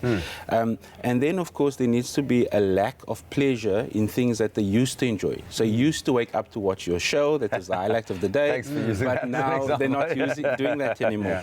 A key thing we also look for is suicidality. You know, so many people who are depressed may have thoughts to harm themselves. Some go on to, harm themselves, or sometimes, unfortunately, we have completed suicides. The person might harm their families. In South Africa, we see lots of femicide, people turning the gun on their families and so on. But those, of course, are the more severe cases. More commonly, we see changes in sleep, changes in appetite, changes in libido. This can cause a massive effect in their relationship. Concentration, you know, I'm nestled in the hub of students in observatory there, so they often come in, they're struggling to study. And then also there might be profound feelings of guilt and shame. So it's a very, you know, one person's depression, exactly, is not the same as the other, and you need to treat the person in front of you. And it's a person, and I think it's something that we can all relate to because so much of it is situational. I think all of us go through low points. And it would seem we've learned so much over this month, which kind of really brings to bear the power of having 1 month at least of awareness around this to be able to relate. Are there particular triggers? Are you always predisposed to being depressed? Is it something that can only be treated with drugs, or can a situation bring about that depression and then you stay in that state of So you're mentioning two key words. There's the issue of predisposition, and that one gets from one's genetics. We think that genetics plays a great role in many of our patients, you know, up to 40% of them. Last time I checked, there were over 44 genetic variants of depression. Wow, that's a lot. But then also you have an underlying predisposition, but then you have a life stressor. You know, you have a loss of a loved one, we're seeing lots of people with unemployment in our country, for instance. You know, you might have a medical illness like HIV or diabetes or thyroidism. So you have some sort of trigger on top of an underlying predisposition. And then this is the triggering of the depression. Dr. Williams, you're not going anywhere. You certainly need to be hanging around here. We've got lots and lots of questions to get through and to ask you, and we invite you at home to do the same. Go on our Facebook and let us know if you've got any questions for the good doctor over here. It's Expresso Morning Show, SABC3. The conversation around mental health awareness happens and continues throughout the month of July, and we want you to be a part of it, and we'll see you after this. That's right. We certainly are continuing our conversation on mental health in the month of July, and now we're focusing on anxiety. Today, registered dietitian Megan Pence-Clates is here to chat to us about nutrition and anxiety, and of course, what the two have, what the two kind of share when it comes to what you're eating and how you manage everyday anxiety. Megan, so good to have you on the show. Thank you very much. Now, I do believe that we are what we eat, right? What kind of connection does nutrition and anxiety have? A very real one. Really? So we're not talking just about worry or concern. We're talking about, where your life is actually disrupted by something like anxiety and becomes a medical, a condition and a mental condition. And so what we see is a disruption occurring in our hormones and our neurotransmitters. And that imbalance, obviously nutrition can play a role in. Okay. Are there kinds of foods that exacerbate anxiety and kind of make it worse? Absolutely. So one of the things that I would always suggest is reducing your intake of refined sugars and also of processed foods. And what we see is they actually affect our gut, flora or bacteria. And that in turn actually affects the balance of our hormones that are produced by the brain. So that's a very important connection that is made.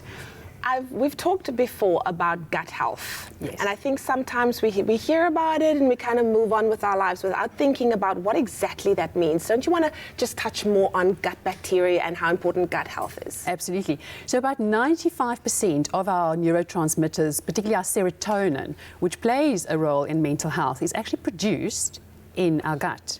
So you can imagine that if you're not actually feeding your gut bacteria, healthy food, which we're talking about, unrefined foods, etc., then of course it can affect your mental health as well. Oh wow, who would have thought? Let's also about healthy fats. What role does healthy fats play? Well, when we're looking at healthy fats, we look particularly at omega-3.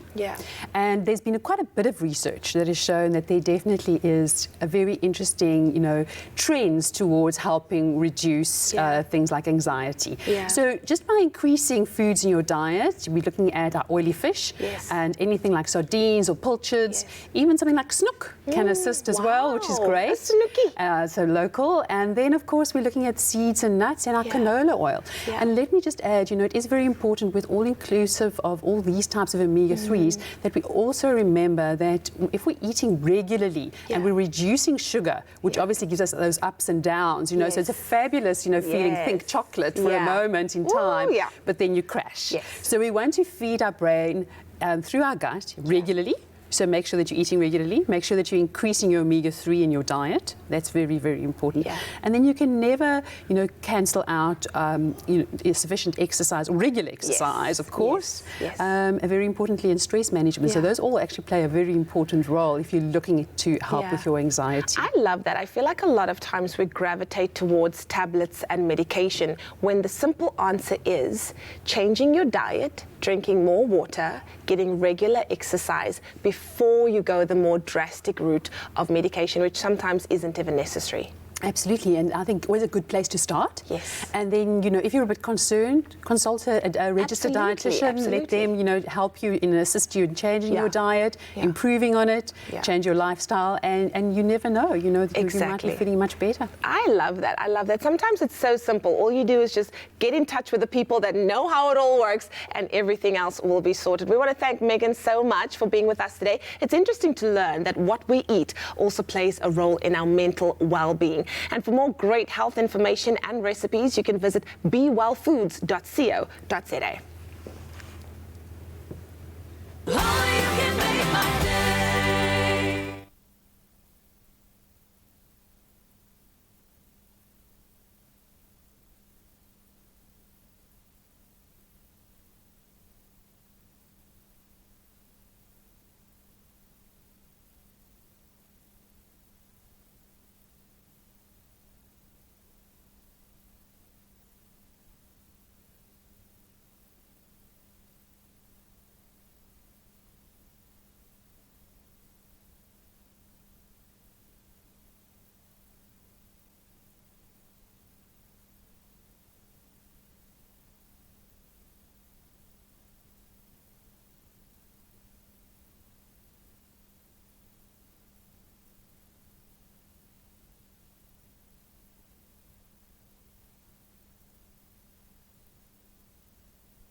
It's my feel-good breakfast show.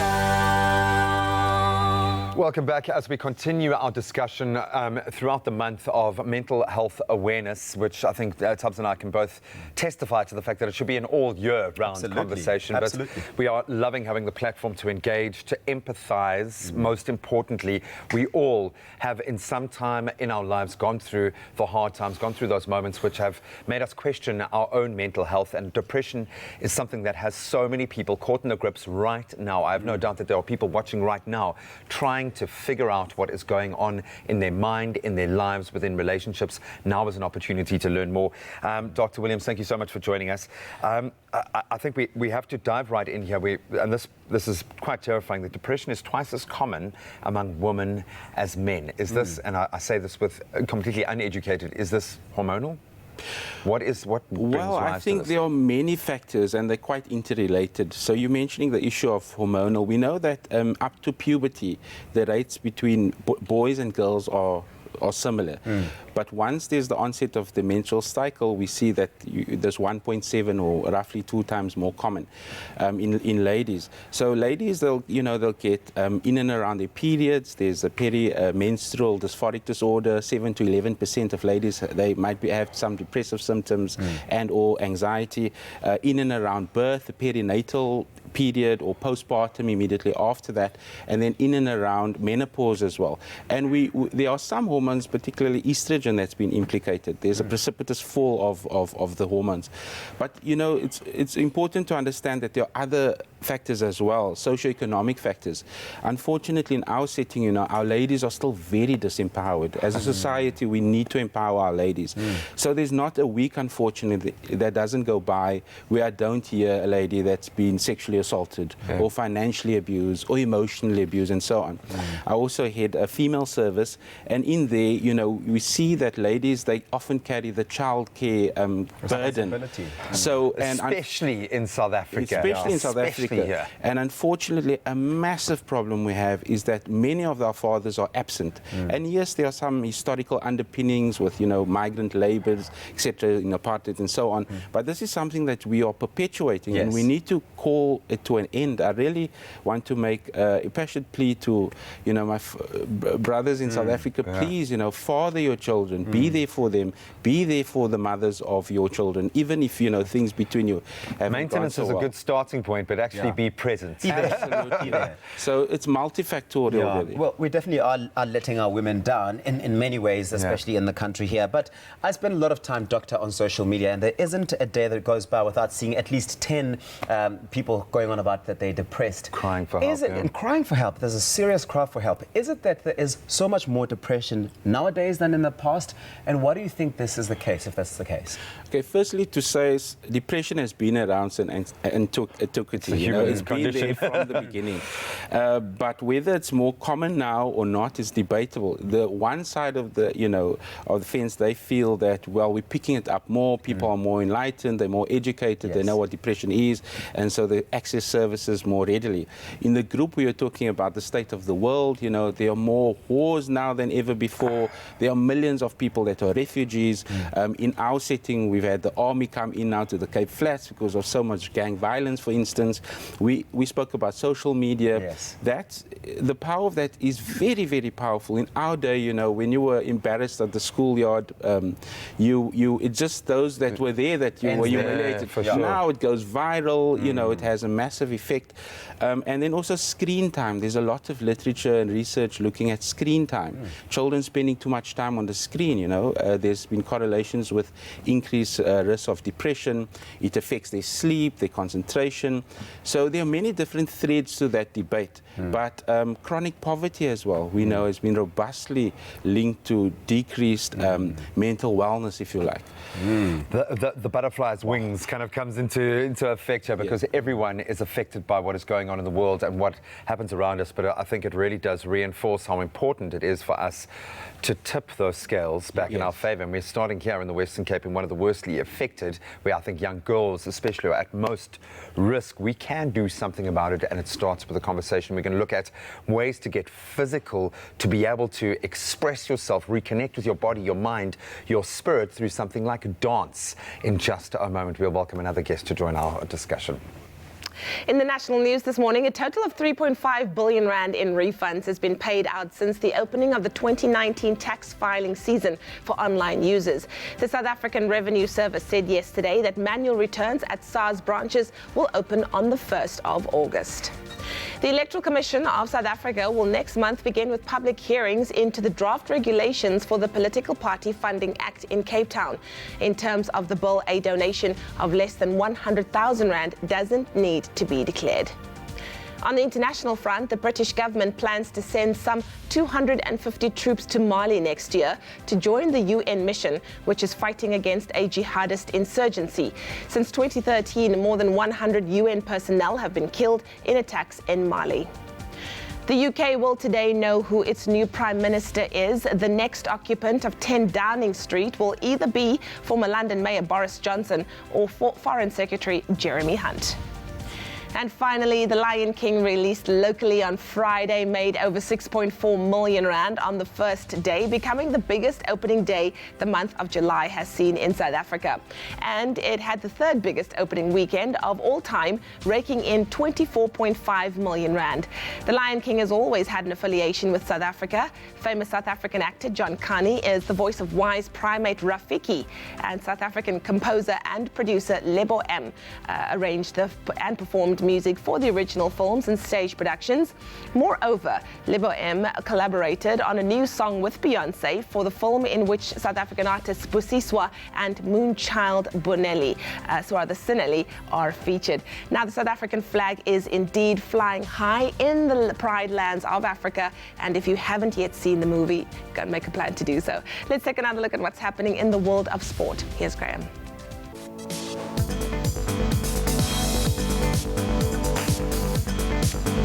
Let's kick it off with rugby. Springbok coach Rassie Erasmus has named his 36-man touring squad for the team's rugby championship matches up against New Zealand this weekend, and then later Argentina, releasing Bulls flanker Marco van Staden and Western Province utility back Dylan Lates, for now at least. Then on the swimming front, South African swimmer Tatiana Schoenmaker continues her incredible year, progressing to the finals of the women's 100-meter breaststroke. That, of course, at the FINA World Champs in Gwangju in South Korea yesterday. And in tennis, South African number 2 tennis player Lloyd Harris has moved up 3 places to a career-high world number 82. That's in the latest ATP men's singles tennis rankings, with SA's top-ranked players, Kevin Anderson, still remaining in 11th position. We'll expand on those headlines on the top of the hour. Money.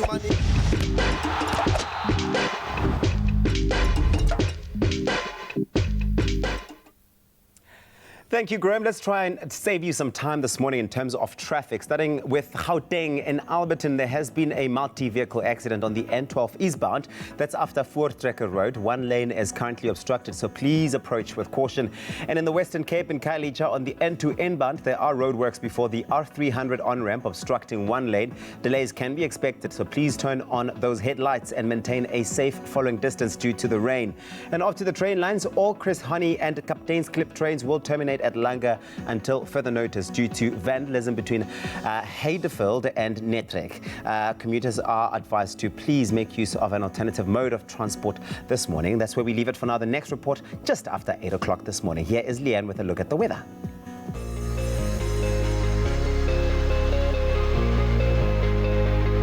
Thank you so much, Taviso. So we've asked you to send in your sunrise pictures, and our regular photographer Louise Cherry sent us her sunrise from Midrand, where plenty of sunshine can be expected with little to no wind, reaching a maximum of 19 degrees. Also, Sam Cross sent us his sunrise picture from Durban, where sunny conditions can be expected with a light northwesterly breeze, reaching a maximum of 27 degrees. Let's take a look at some of the other temperatures across the country. Polokwane, your low this morning is 8, rising to 24. The highest temperature in the country is for Mbombela, with a low of 10, reaching 31 degrees. Pretoria 7, 20. Johannesburg 6, reaching 19. Mahikeng 3, reaching 25.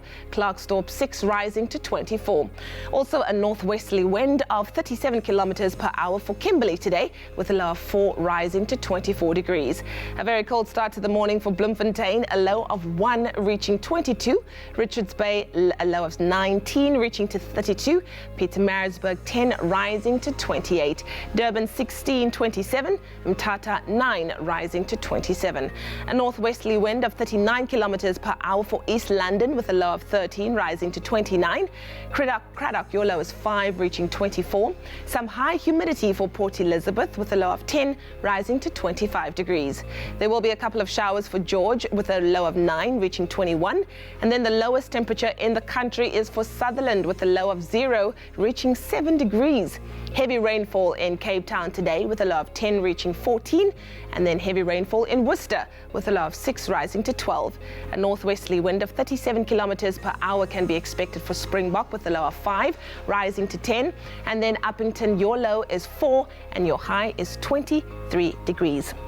I'll have another weather update for you at 8 o'clock. Well, the conversation still continues here on your Feel Good Breakfast Show. It is the month of July. It's all about shining the spotlight on mental health and really bringing awareness. We love that we're able to be educated in this way and be able to spread all of that knowledge across the many homes that tune in now. And we love that you interact with this information when we put it out. And in fact, we've received some comments on social media on this topic this morning. Yeah, some comments and some questions, which we'll introduce to our panel in just a sec. But let's start with Josephine, who says, "Morning, Doc. What can be used in a herbal form for depression? So maybe something alternative there. Then we have got coming through here. This one: can depression result in chronic or cause a stroke in one's health? How dangerous can depression be physically? And I suppose that's a two-edged sword there. And then Zaid saying, has there been a rise in mental health cases?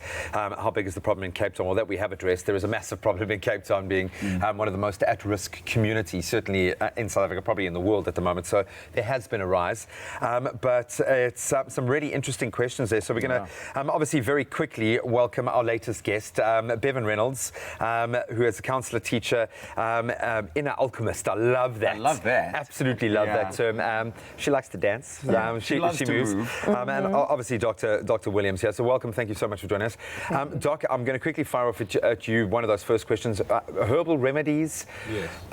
Obviously being a medical practitioner, how does that slot into your mindset? So because of time, I'll just touch on one or two of them. So for herbal remedies, the most commonly and widely used one, I would imagine, for depression is St. John's wort. Yeah. And in fact, when people are started on antidepressants, we make sure and ask about that because they interact with each other, because they both have an effect on serotonin, which is known to be related to depression. The problem with these herbal remedies, unfortunately, is not standardized in terms of how much exactly, what's the concentration in a given preparation. So that's one of the big issues there. You asked about whether depression can have effect on one's physical health. Certainly, sometimes people come in with a sore back, headaches, migraines, chest pain, and then when we unpack it, it's really depression. But can it result in a stroke? So with stroke, people, if you become severely depressed enough, you can have what's called conversion symptoms, where you have neurological symptoms which will look exactly like a stroke. You'll have paralysis, you might have all kinds of neurological problems. So the interplay between the mind and the body is significant, and that's why I'm very excited to have Bevan here as well. So that's there. And then the third question about how common it is, there's been a massive local study showing that 1 in 3 people in the Western Cape will suffer with a psychiatric illness in their lifetime. And depression is the most common by far. In fact, depression is going to become the most common illness in the world. That's including cancer, HIV, all of them. It's about to become the most common illness in the world. So I really want to thank you for this platform and encourage you to continue doing this great work. We have to dig deep into it. It's very, very important. But of course, we've got Bevan Reynolds here. And the reason we've got you, Bevan, is that you are someone who suffered with depression, and you took to dance, using the form of dance to really manage and get into it. When did you first find out that you had depression, and how long ago was this? I first found out in 2009, so that's almost 10 years now. Yeah. And how did your depression diagnosis come about? What did you do? I was officially diagnosed when I landed myself in rehab. So I actually was at Crescent Clinic in Kenilworth for 6 weeks, and that's when they officially diagnosed me. What? Because it's such a difficult thing when you're in it, to be able to take that step. What was the tipping point? Was it the people around you? Did you hit a low that you had never experienced before? What was that thing that prompted you to be brave enough to admit yourself, or to be admitted into, was it an intervention? How did you end up in that cycle of rehab? It was definitely a rock bottom experience, and getting dry just talking about it. Everyone can relate. That's the thing. It was quite a desperate space, and I started looking online for any kind of help that I could possibly think of, and I actually, I spiraled out badly and ended up taking quite a lot of painkillers, like an overdose, essentially, and that landed me in Kenilworth Clinic first, and then over to Crescent. So, did you want to die at that stage? Was that the intention, or had you just kind of disconnected completely? I didn't want to die. I wanted to escape the pain. And I wanted to go to sleep to avoid experiencing what I was experiencing. To shut yourself out from it. But you believe that healing comes in many different forms, and that's why you took to dancing as a form of healing. How has dance helped you manage your depression? It's such a huge question because it works on every aspect of your being. I think we need to look at it holistically. Dance doesn't just work the body, it works the psyche, it works the soul. And especially conscious dance. Sorry, I'm very dry. I'm going to have a little sip. No problem, yeah. So the idea of conscious dance is that it's unstructured, it's free. So there's no routine, there's nobody telling you what to do. There's just a facilitator who's guiding and encouraging you to move your body in the way that feels most natural and authentic to you. So it might not even look like dancing. It could be just stretching, it could be pulling, it could be lying for a moment. Are you able to show us and give us a bit of a demonstration? It's very interesting. It's one thing to hear it. But how would you guide through that process? What would you be saying as an instructor or mentor in that space? Yeah. So when actually in facilitating, there's DJing involved as well. We've got a lot of quite epic music. We create a bit of a journey where the music in the beginning is quite low beats per minute. It's got a slow kind of earthy feel, which helps people to get into a kind of more meditative space. They start to really connect with their body and leave some of the day behind, and then we kind of build up to almost quite a peak experience where we got really fast vibes going and we're moving quite vigorously, and then back down into what we call the air or the ether, which is like again a meditation, which often lands you lying on the floor, and we do a bit of breath work, and so it's quite a journey and an experience. And I think one of the key things or one of the guidelines is it's a non-verbal space. So we don't, as dancers, we don't talk, but we express ourselves using our body. So you may arrive feeling really stressed out, and can your stress have a dance? Like right now, I'm pretty nervous. So can my nervousness have a? Can I dance that? Can I shake it? Could you? Can I move if I played some music for you, could you really? It depends. And also sometimes the music may not be something that you even like. It may. We have to step out of our preference for different types of music, and sometimes we're pushed into kind of uncomfortable spaces where, hey, I don't like this track. I feel frustrated. Can I give this frustration a movement? And so it's an opportunity to move, use the body to move. It's responding to the tension. It sounds like you're responding to a tension, and you are responding in movement. Or anything. Someone could come with grief. They could come with their sadness. They could come with their anger. They could come with their road rage, their fear, whatever. Like the idea is that we welcome all of us, all parts of ourselves, all feeling. It's not about trying to create a happy experience. It's actually about creating the space for all experiences to be there. Oh, Bevan, thank you so much. Doctor, thank you so much. This has been massive. It's so cool, like just feeling the energetic shift here as we just, even in the last 30 seconds, has been amazing. But I think the most important thing is that if you now can relate to anything that we have said today, and this has triggered something within you, you know that you can take that first step. And often the first step is just asking someone for help. This number is so important. The South African Depression and Anxiety Group has unbelievable people waiting to talk to you. They know what you are experiencing.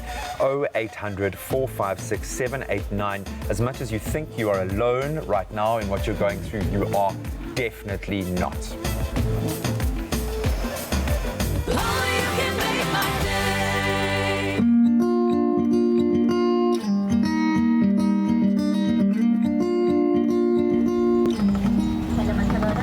Hi, can I please have a chili cheese chaser?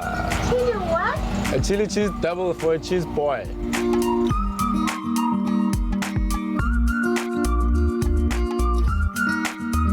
Wow, what did they call your car? We call it Double B.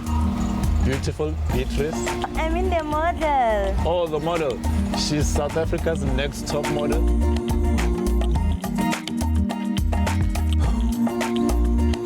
Pégale moto.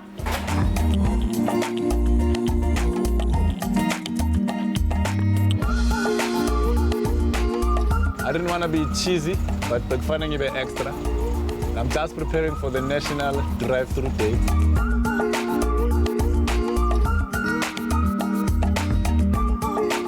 Ba-da-ba-ba-ba, I'm loving it.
It's my feel-good breakfast show.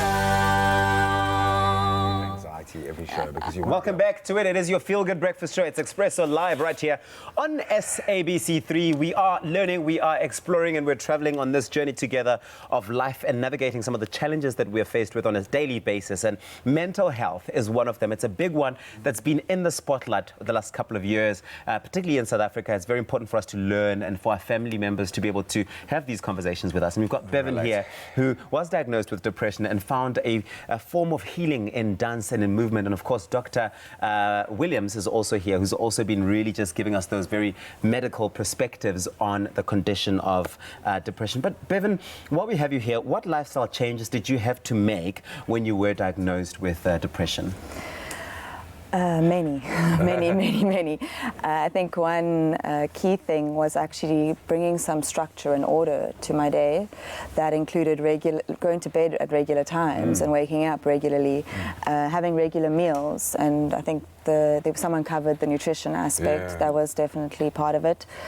And then just developing self-awareness and the ability to reflect on my life and being able to be aware of my thoughts, pay a little bit more attention to what's going through, mindfulness, being able to notice and label my emotions, which we aren't all taught. And not escape from them. No. Unfortunately, EQ is not a focus growing up in the world. Yes, and ideally, if we were able to label them, we already lose some of the charge and we have a little bit more power in managing them, or not necessarily transforming them, but just being with them in a more kind of comfortable way.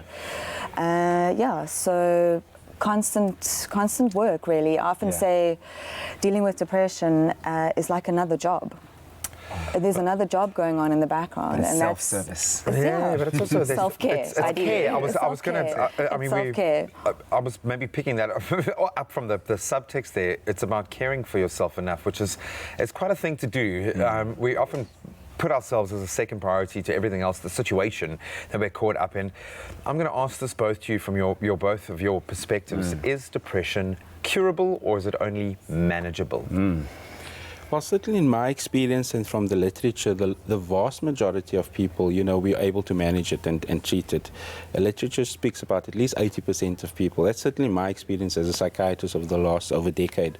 But there are some people that we struggle with, But it's important that when we come up with a treatment package, that it's holistic and it's tailor-made to that particular person, And so there's not just medications and so forth.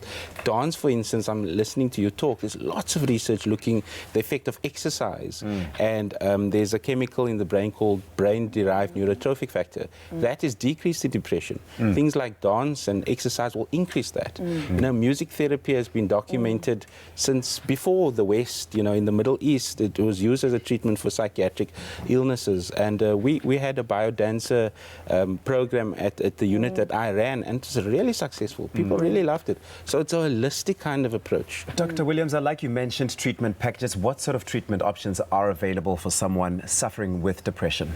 Well, firstly, we only start antidepressant medications when it's moderate to severe. We don't reach for that in mild depression. Mild depression, you want to ask the person to access their support systems, exercise, their diet. Maybe they need some spiritual counseling. Maybe they're in some financial issues. Maybe they need a disability grant. So we don't reach for the antidepressants immediately. But then there are other treatments as well. Guys, I wish we had an entire show to talk about this. Bevan, thank you so much for being a part of this conversation, brave enough to kind of shout this out there, because I know a lot of other people are relating. Super important to talk about it. No, We've got to get rid of the stigma. Absolutely, thank you. I mean, we've been able to speak very openly about our own individual experiences in this space, in the spectrum of depression and anxiety and the so-called disorders. Again, most importantly, please, if you need help, if you need to talk to someone 24 hours a day, this line is open, 0800 456 789. There is someone waiting to take your call. Well, with winter here, pet lovers might be concerned about keeping their furry friends warm. Now, we've got our Expresso Frenchies. They're right here. There's Bella, there's Bob, there's little Bastian. And together with Chrissy Dickinson from Wag World, she's here to share some secrets on how to keep them warm. Chrissy, welcome to the show. Hi, yeah, thank you. Thank you so much. What I just see here is cuddles and warmth and just awesomeness during winter. Yes. But we all know that, our furry friends, our dogs, our cats, they can't speak for themselves. And sometimes we might not necessarily know if they're cold. What are some of the signs to look out for to know if our furry friends are cold? Well, I'm very lucky because my little boy, Ray, he actually tells me when he's cold. Oh, does he? He knocks on my door at 4 in the morning and then he wakes his mommy up to come and put his blanket over him again. So in that way, I know when he's cold. Yeah. But usually the obvious signs, the cat or the dog might shiver. Yes. Which is obvious, but another sign that people might not know about is to actually feel their ears. Oh. So the colder their ears, the colder the dog is, because when it's that cold, the body heat kind of gets to the center, so the extremities remain cold. It's like ours with our hands and our feet, and even our ears and noses would have the same situation. Exactly. Let's talk about these knapsacks. Bob, Bella, Bastian living their best life right now. Tell us more about them. They look absolutely beautiful. They are very, very comfortable. They're actually lying on our huge futon. This size dog bed is usually for Ridgebacks, Great Danes, very insulated. You can see there's 3 of them and they're hardly making a dent. Yes. And that's really important, especially in winter, to keep the cold from seeping in from the bottom. Yeah. And then around this, we've got all different kinds of things. So this is our new range. This is called our Dream range. Okay. And it ranges from our Dream Pods, which are these little beds, and they're obviously different sizes for different size doggies. This is a canvas which is water resistant, so it's easy to keep clean. You literally just spot clean, and then a little pillow inside comes out, and then you've got your winter side and you've got your summer side. Stunning. So you can change it either way. There's a zip, so you can remove it and also wash it. So it's very easy to keep clean, and we also fill our beds with a recycled fiber, so we try and keep it more eco-friendly. Wonderful. And everything gets recycled, all the cut-offs and little bits of threads, everything. Stunning. Something that I saw that really, really interested in me is this cuddle cave over here. I've never seen a cuddle cave, but even I would want to get involved. Yes, Tell us more about this one. That is really for our felines, our cats, which like to kind of go into packets and things. Also for the smaller dogs that like to burrow. Yeah. So this is a zip, so you can also use it as a little travel mat. So you just unzip it, and then it actually flattens. Wow. So this then becomes a little flat pad for the poochie or I love it. Everything is so multi-dimensional, as well as that one that you were talking about, the little pod there. So this one is called our knapsack. It truly is one of my favorite products. Also for cats specifically, but also dogs that like to burrow. The sides can go all the way up. So then you've got more of a bag. You know, cats like to crawl into things and into baskets. So you can have it up or you can have the sides down, depending on the need of your pet. I love so it. dogs would probably prefer it more down. It's easier for them to get in and out. Yeah. Do you know what I also love, Chrissy, is the fabric that you're using. Yes. It's so stylish. It's so modern right now. It doesn't look boring and stuffy, and definitely looks like it's going to fit into any home, more modern or even more traditional. Yes, we spend a lot of time researching the market, obviously what's trending. I mean, I can also see in your studio you've got lots of foliage leaves, so it's very trendy right now. But we also have to find it in a canvasy because, you know, you want to keep it clean, you want to have a fabric that doesn't get too dirty easily. Exactly. Where can our viewers find Wag World? We are, well, you can find us online at www.wagworld.co.za. There's a tab that says I want one. Yeah. If you pick the I want one tab, there's a map that comes up, and then you actually just put your location in. So you'll say Cape Town. Yes. And then on the map, all our stockers will come up around you, and a drop-down menu where it will say the address and the telephone number. So you can just phone the nearest stockist or online shops as well. So Fabulous. Let me tell you, all of this looks so good, so trendy, so hot right now. And of course, it's going to keep our beautiful pets so warm. I think pet owners and pets are going to have a struggle. There's going to be a fight over this one, I think. I'm sure. It looks so good. Well, we want to thank Chrissy for sharing your winter secrets this morning from Wag World. And I'm sure our Expresso Frenchies will be kept very, very warm this winter. And for you at home, you can go check out Wag World's offerings on their website, wagworld.co.za, to make sure your little fur kids are warm and comfortable. We're going to take a quick break. We'll be right back after this. Okay, guys, move up. Time for me to.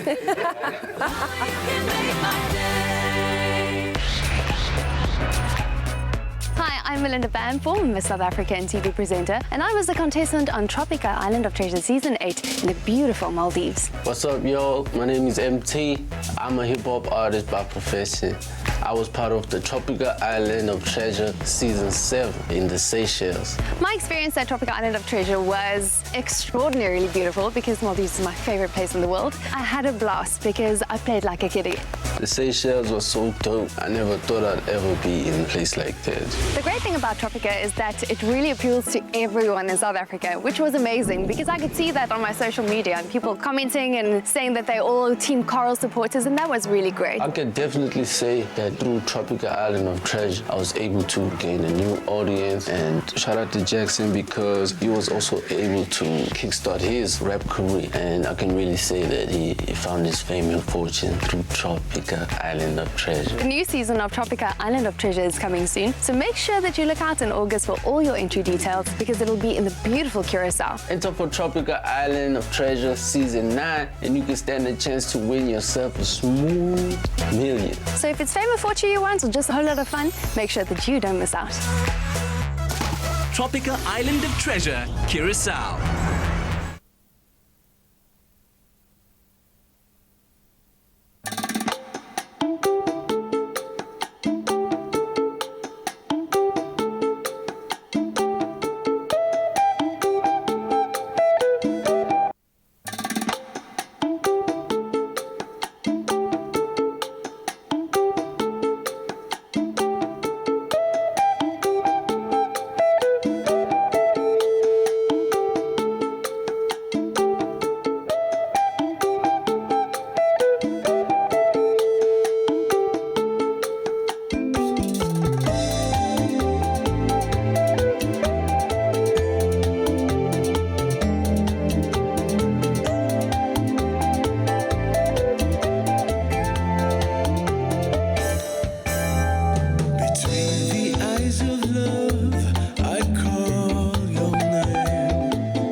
welcome back. You're live with Expresso. Thank you so much once again to Bevan and Dr. Williams for joining us. Incredibly important conversation.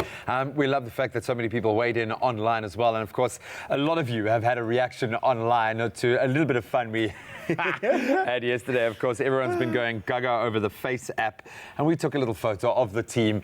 This is the Expresso team in 2049. What have people been saying? Well, we had so much involvement from you guys, like June Kanatia Weberall, who sent us this and had us in stitches. He said that after seeing his picture, he thinks he should change his career and start farming. Look at that. Oh, man. I think he still looks pretty good, decent. I like the setting there as well. Adds a whole epic vibe. Labia looks like she is still ready to partay. Party gogo. She's going to be that gogo in 2049, just going, Sabaniga by Funi. Brendan Lee, he looks like a pretty slick granddad.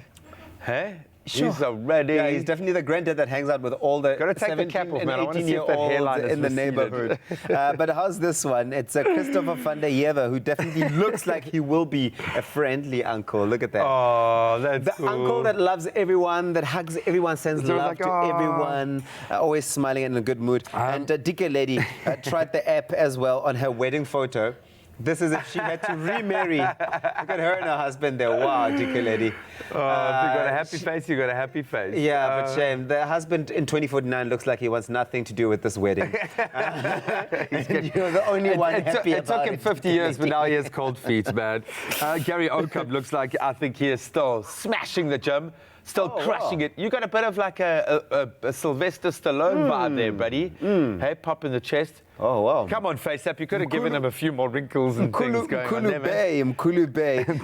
Tato Baloi will age gracefully. Look at Tato. Wow, Tato. Oh, Tato, you can get it. You can get it. Looking amazing. Love that. But I think our best of the comments has to be the one from Thomas Mo Tlauling.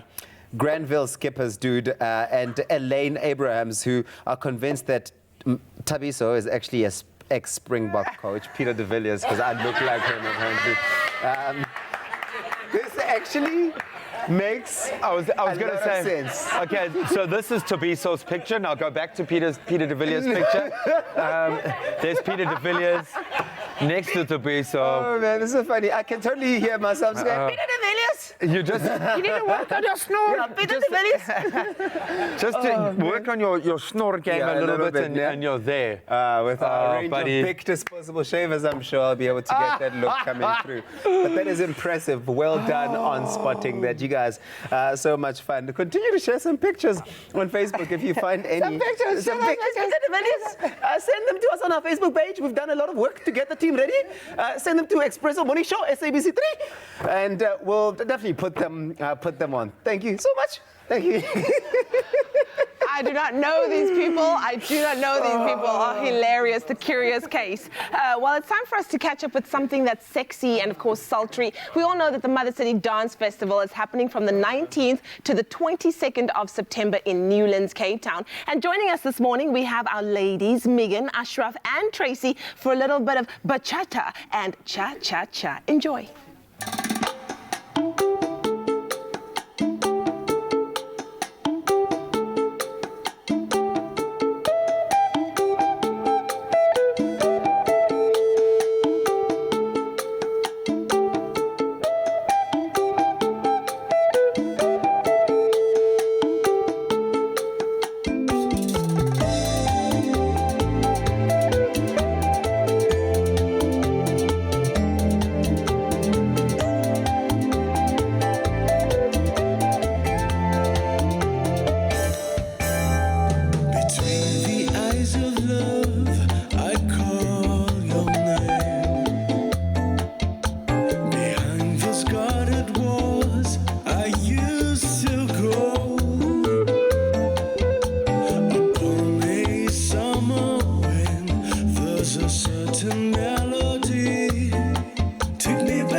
Festival happening from the 19th to the 22nd of September. Thank you to our ladies that brought us a little bit of a Cuban and Dominican flavor right there. Of course, you will be joined by dancers from all around the world: Cuba, Puerto Rico, Angola, Mozambique, and Singapore, amongst others. There's a whole host of things happening at the festival, so definitely go and check it out online. But we'll continue with the moves and see you back after the break.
It's my feel-good breakfast show. Book flights from 499 Rand. Only on travelstar.co.za.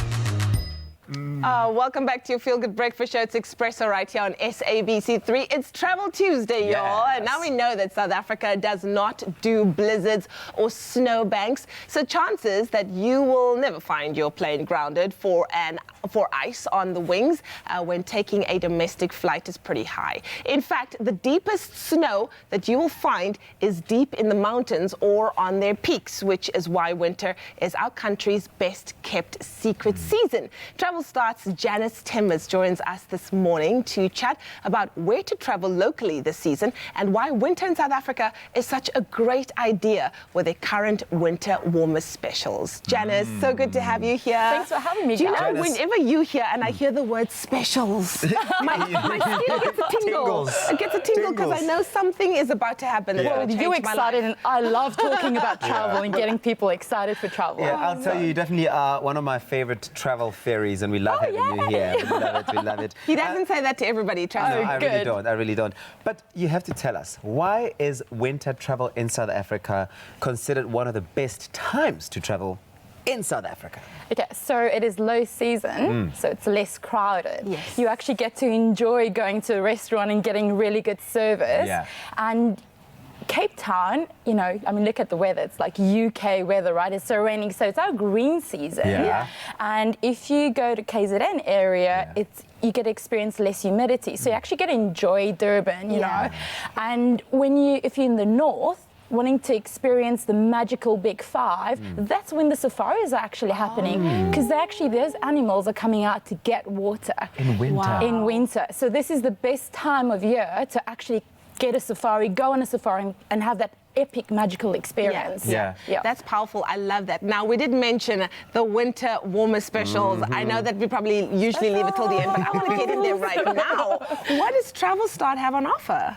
Oh, we have lots. So not limited to, but we've got fabulous winter home deals for Cape Town, for Western Cape, so Garden Route.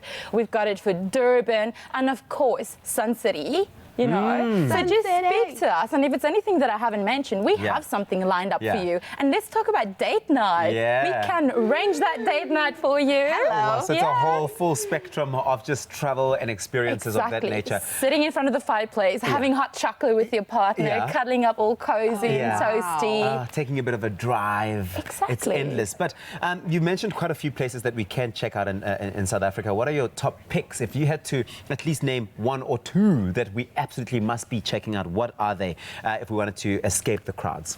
Cool. Well, I'm going to say, you know, if you are going to be in the north, do opt for self-drives, you know, experience your own backyard. So I'm in the Western Cape.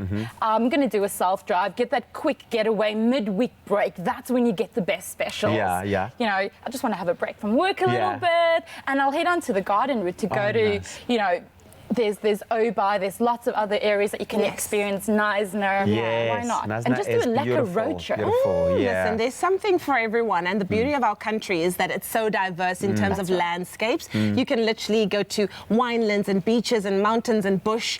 We have the best of all worlds. We're spoiled for choice. Exactly. The people are also really, really nice, but every sort of place that you go to has a different energy and a different vibe in terms of the people and the experience that you'll have off the people, which is fantastic. Now, how can you help us get these deals? What are you going to do for us, Janice? Well, I'm going to add some homes to your winter.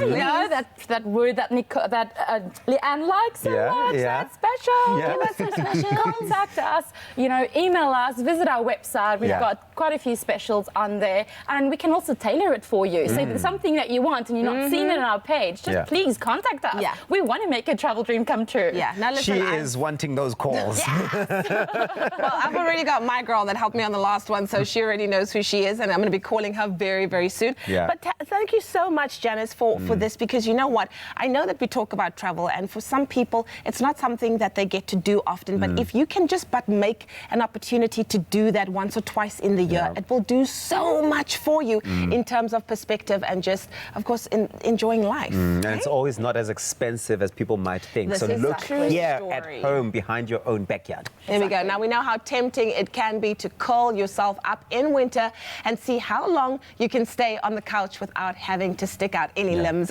from under the warm blankie. But winter is regarded as our country's off-season, and there are more special offers at this time than any other time during the year, thanks to deals like what Travel Start has on offer with their winter warmer specials. So don't miss out on getting your booking right now. Just another amazing way to enjoy hassle-free, budget-friendly getaways with travelstar.co.za. You rock.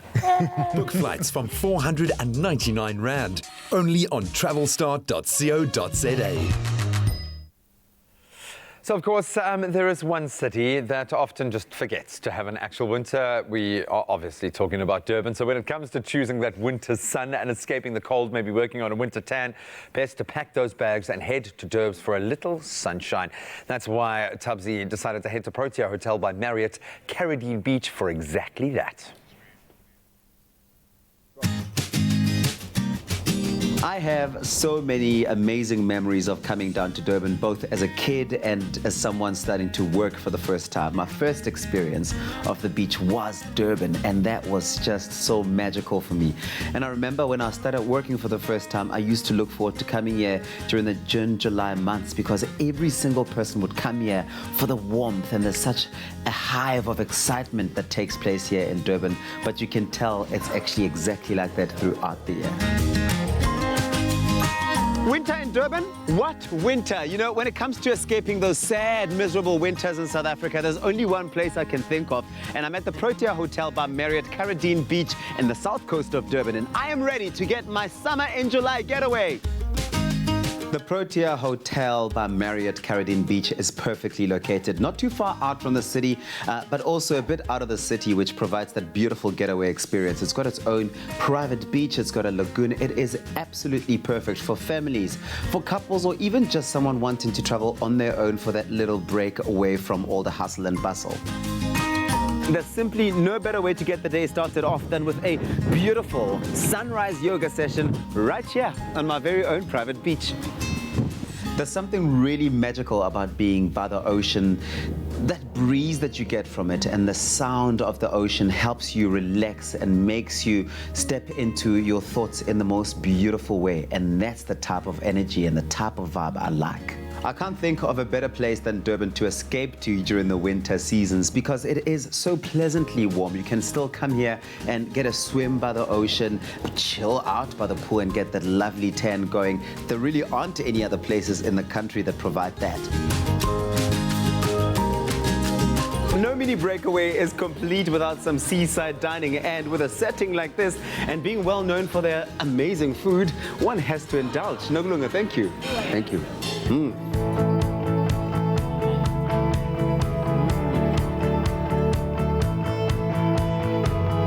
Wow, Chef Ndlovu, I hear that there's an award or two in your kitchen. What's on here today?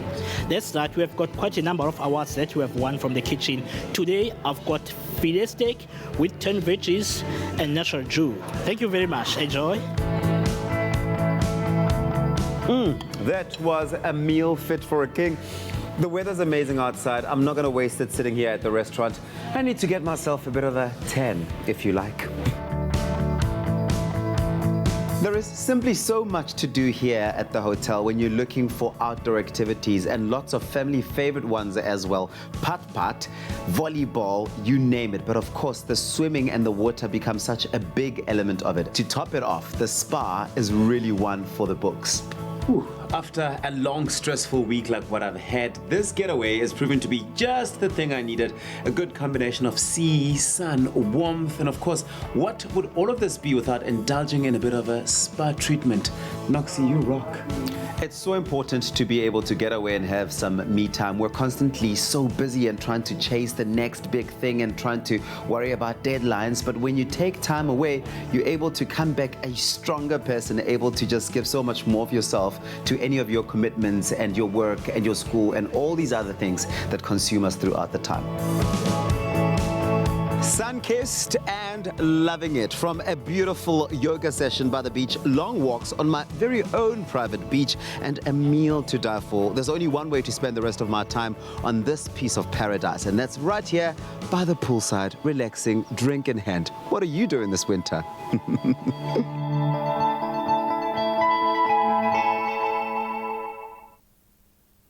Discover the new language of travel. Marriott Bonvoy. 30 hotel brands, endless experiences, rewards reimagined. And so how jealous are you, sir? It's tough, man. You asked, what are you doing this winter? I'm working right now. Just getting a tan. No, it looked awesome. I'm so sorry that you had to go through that, man. I'm so sorry. So if you want to get a taste of that Durban winter sunshine, why not take advantage of their amazing winter promo, where you can get up to 15% off the best available rates. That's amazing at a Marriott Bonvoy. As a Marriott Bonvoy member, you can enjoy 25% off as well, which is cool, and free breakfast. Protea Hotels by Marriott is also giving 2 lucky viewers the chance to each win 2 nights stay for 2, valued at 2,000 Rand. And all you have to do is visit our Expresso Facebook or Twitter pages and comment on the competition post telling us which Protea Hotel by Marriott you would go to in South Africa to beat the winter blues. We want to know. And the competition will close on Tuesday, 23rd of July. That's today at midnight. And of course, those vast rates apply and T's and C's can be found on expressoshow.com. Good luck. Get entering. Yeah, do a little search. They've got some surprising locations as well, but good luck. So we'll see you on the other side of a very quick break. Well, you enter. Hate you, man. Just a little bit. Just a little bit. Get an insurance quote and stand a chance to win one of 6 Samsung S10 smartphones. Simply SMS the keyword funeral to 31492 for a callback and quote, and you could be a winner.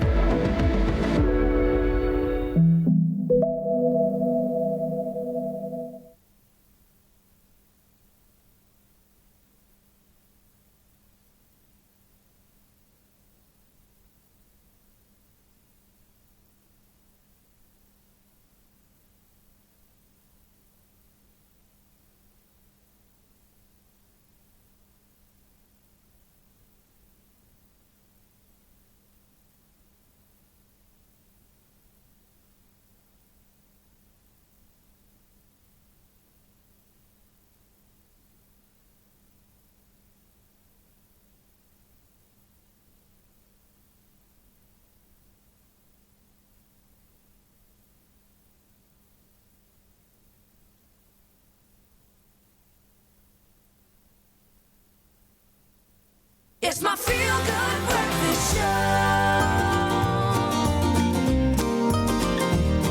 Clover Fresh Milk is the #1 milk brand in SA. Made with love by Clover. We are delving into the world of winter travel, yes, but we also have to delve into winter delights, our desserts, our comfort food. That's what winter is all about.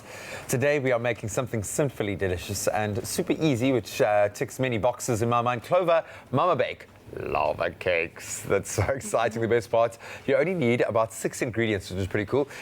From quick molten lava on the inside, which is actually oozing chocolate. And it's going to take us about 30 minutes. Well, not us, but you, about 30 minutes to whip that up, courtesy of Gracie Stevens. Yes. I call her my Gracie Poo because she's so awesome.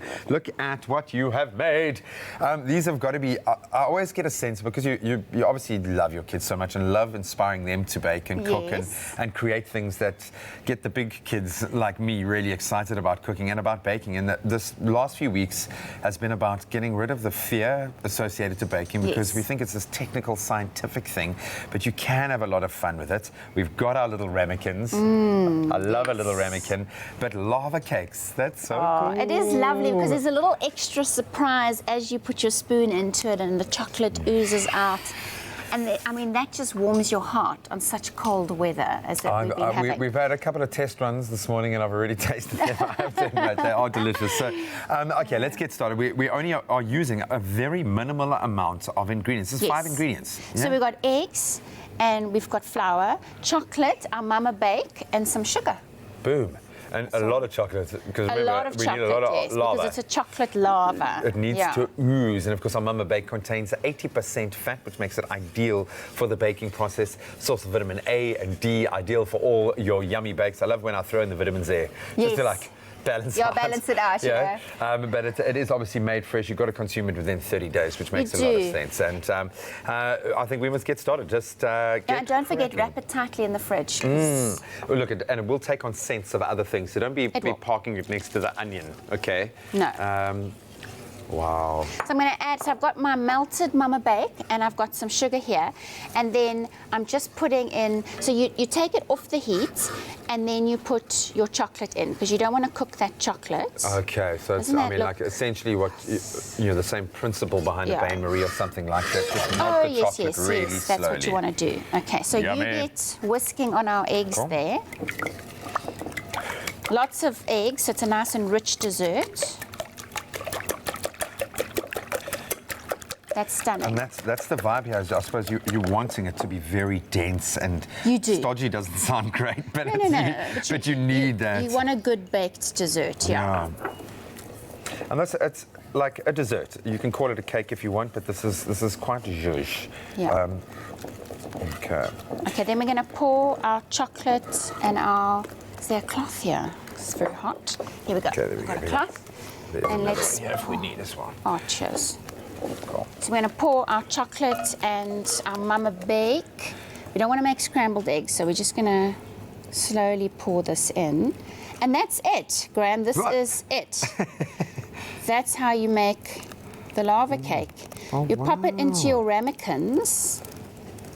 So this recipe will make 8. And you know what that means? I'm gonna 4 scrape for me this and in. 4 for you. So it's for your family, and then you get one to do the Nigella last. You know when you have to go at midnight and have a midnight snack. Just keep it Then in there. reserve.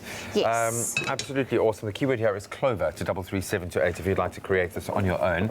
Obviously, still a few lumps of our flour in there. Yes. And this is about 30 minutes. Pop it in the ramekin and boom. Yes. 180 degrees. Pop it in the oven.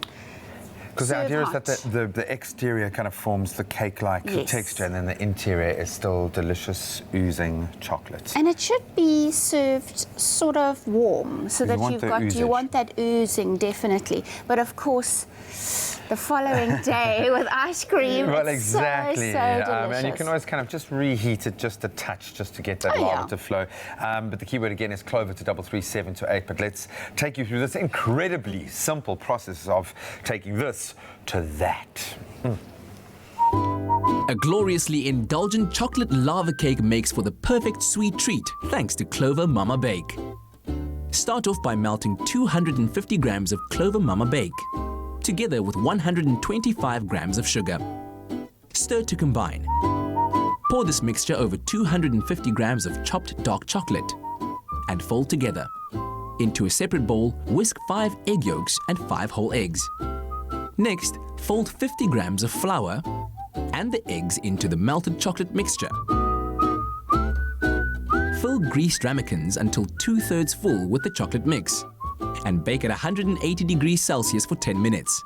Once baked, turn the cakes upside down onto a serving plate. Serve warm with a scoop of whipped cream and fresh fruit. This oozy, gooey chocolate dream dessert will keep you coming back for more. Yum! Made with love by Clover. Yep, and add a little clover love, and it couldn't be better. So that's clover to 33728 if you would like to create your very own lava cakes. And as Gracie said, our recipe kind of dimensions create 8, so there's Yes. enough for both of us to have many, many. Ooh. Please have a little. I know you're you looking just making me a fantastic, part- and you've been taking care of yourself, but this is just one sinful little treat, eh? Mm. Oh, was amazing. Delicious. Cheers.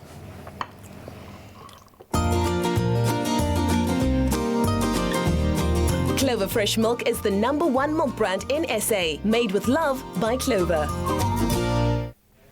Well, South Africa's biggest and most popular presenter talent scout competition is underway, and there are only 8 days left for you to submit your outstanding video entry to show us that you have what it takes to compete in Presenter Search on 3, the Expresso edition. That's right. We want to make sure that you are giving yourself the best chance to join our family on your Feel Good Breakfast show. So we are about to answer some frequently asked questions. You've sent them to us on social media, and it's all about helping you when it comes to being a part of this exciting competition. Exactly. So question number 1 that we get all the time, how do I enter? Well, here's the answer. You need to enter by posting a video to your Instagram account, making sure to use the official hashtag PresenterSearch on 3, and this is how our scouting team will find you. And if you make a good impression, you will be invited along to the audition phase, which will take place at various venues around the country. That's right. That's right. Good one. And the second question we get a lot is, but what if I don't have the Instagram? Well, the first round of the competition is being run on Instagram, so as to give everyone who comes from a remote area a chance to compete. So if you don't have Instagram but want to be a serious contender, you will need to set up an account. It's free, guys. It's super easy. Free and it's easy. There we go. So another question that I see quite often, what do I need to showcase in my video? Very important question, Very right? important, yes. Now, Instagram has a video duration limit of 1 minute. That's 60 seconds. So that is all you have to tell us your name, where you're from,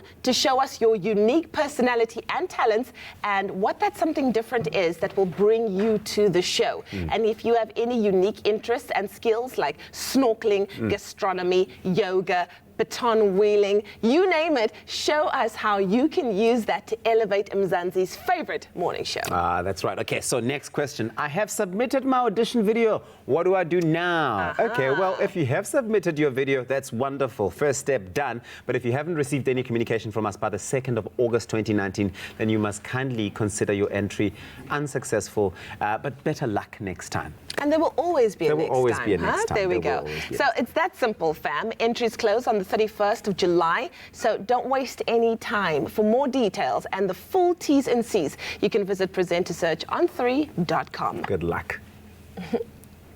Presenter Search on 3 is back.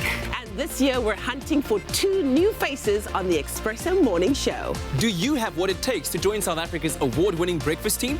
Then record a video telling us what makes you unique and what you would bring to the show.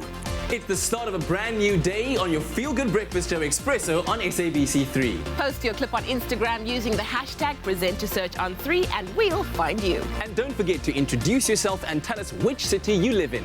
If your entry is successful, you'll be contacted and invited to audition in front of a panel of judges. We're looking for creativity. We are looking for personality. And above all, we're looking for new members to join our family. So show us everything you've got. Closing date is midnight on Wednesday, the 31st of July, so get those entries in now.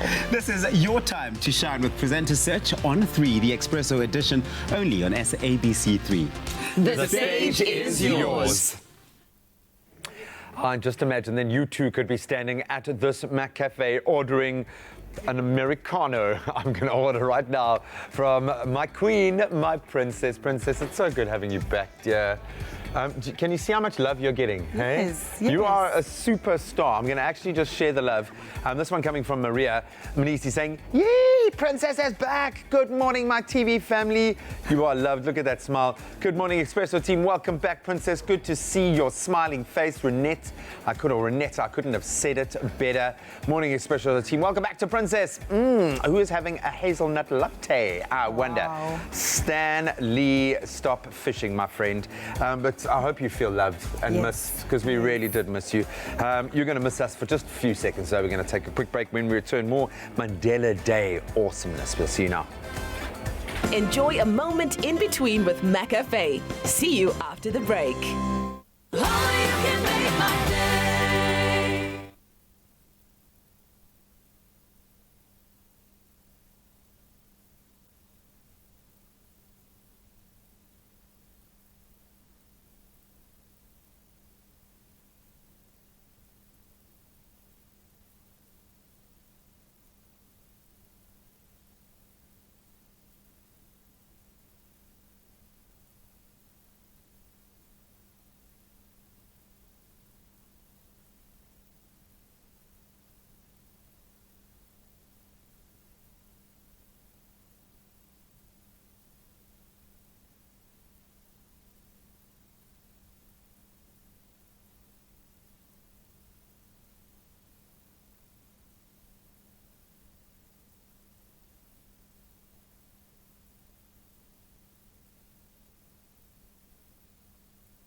It's my feel-good breakfast show. Welcome back to it. It is your feel-good breakfast show. It's Expresso live here on SABC3. It's the 23rd of July. And last week, Thursday, the 18th of July, for Mandela Day, the SASCO team joined Jenny Morris and many South Africans in donating 67 minutes of their time to help others and commemorate the 67 years of Mandela's life spent fighting really for our equality. And our very own Graham Richards was there to help out and get his hands dirty. Sasco, baking together since 1930.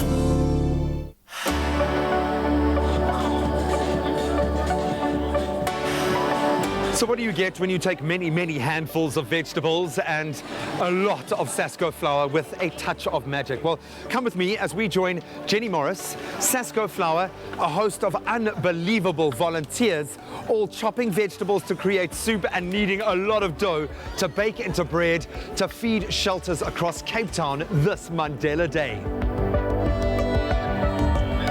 All of us face pressures, but there are those that are really dealing with the most dire situations. So just putting the brakes on for 67 minutes, having an opportunity to do something in the service of others. Not only are we honoring Tata Madiba's legacy, but we are proving to the world, we are proving to other South Africans that everybody matters and that you can do something incredibly powerful with just 67 minutes. Imagine what we could do with more than that, what that could mean to this country, how much of a difference we can make.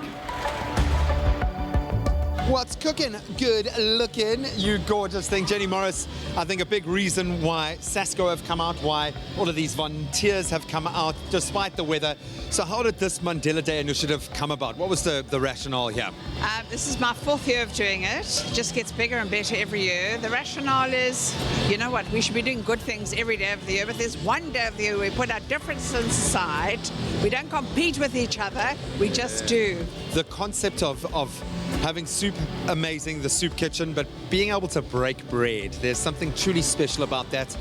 Why did you convince SASCO to get involved today?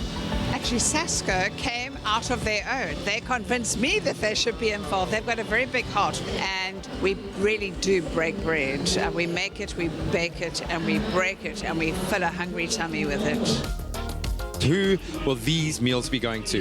Okay, this is going to go to the service dining room that's been around for hundreds of years, and they still serve a meal, I think it's 5 or 10 cents a meal. They even give fresh, clean water to the homeless. The money that we raise from our muffins made with SASCO Muffin Mix will go to the Haven. I was actually working with a gentleman, clients of the Haven, earlier this morning, and I got to see firsthand how much these small tokens mean. It might feel like something really small to you, but it means a huge amount.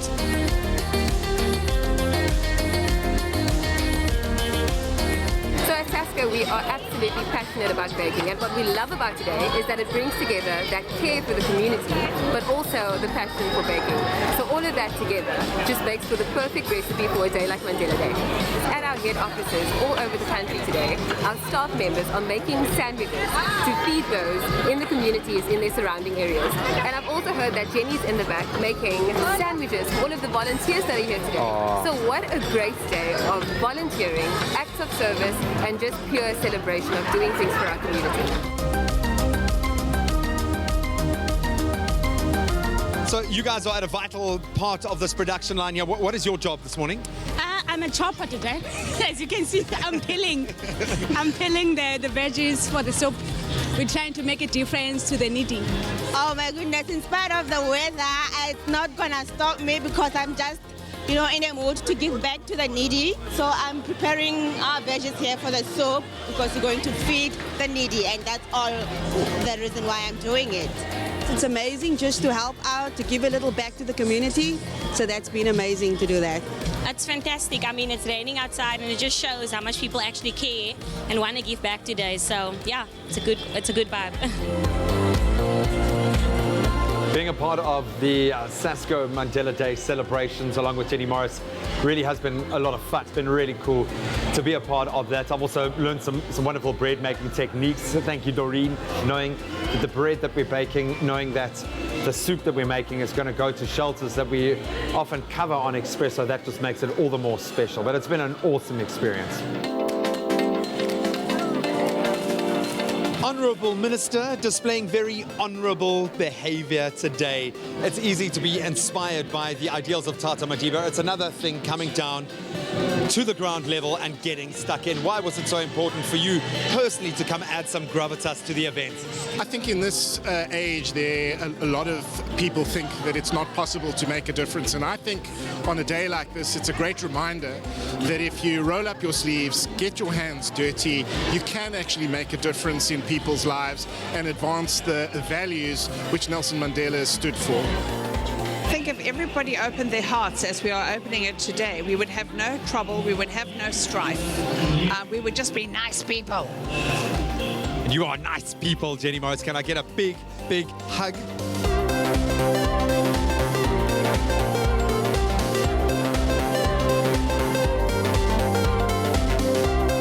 So unbelievably proud of Jenny Morris, of SASCO, for jumping on board this incredible partnership, but most of all, the insanely beautiful and talented volunteers who have come out to quite literally break bread and teach me, give me a masterclass in making bread. It's raining, it's miserable, but is that going to slow us down? No! Right, back to work. Let's go. Go, go, go, go, go, go, go. Sasco, baking together since 1930.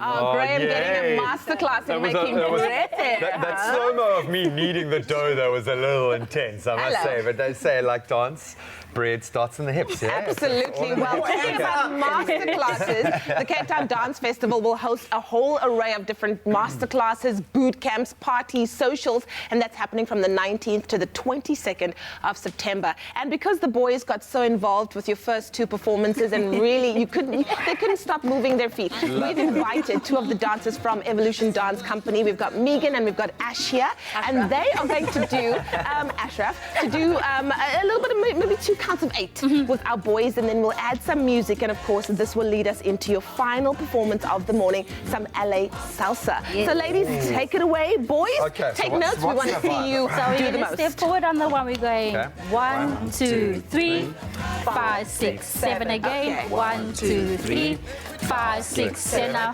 right turn. 3. 5, 6, 7. Ah, Graham's got his Shall we add some music, boys? Okay, put your dancing I've faces got to on. ask, Yes. what's the vibe? Like, what should be going on here? Well, you got all, yeah? Enjoy, shake it. And Get it. Act like it's easy. Okay. Is everybody ready? Like, it's easy. Is that what you said there? Sorry, okay. I feel like the boys are wasting time. Okay. In 3, 2, 1, action. 1, 2, 3, 5 again. So 1, 2, 3, right turn. 1, 2, 3, 5, 6, 7. 1, 2. A little bit of a Suzuki, guys. So gata, sa, again.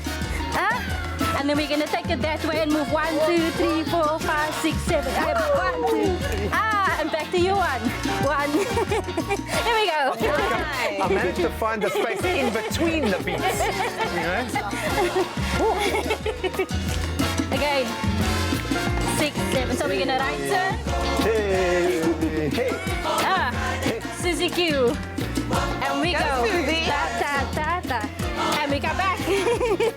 Yes. And 1. I feel like you're not doing anything that we've been taught. You're not doing it all. I feel like I've dislocated my hip a little bit in that process. That's awesome. Okay, can we do it one more time from the top with feeling? So 2 basics. Right turn, Suzuki. Got it. Let's get it. Ashraf. 5, 6, 7, 8. 1, 2, 3, 5, 6, 7. 1, 2, 3. Right turn. 2, 3. Suzuki. 1, 2, 3, 4, 6, 7. Take it back. Basic. 1, 2, 3. I love the way they call it a basic. Like, And shimmy. oh yeah, that I can do.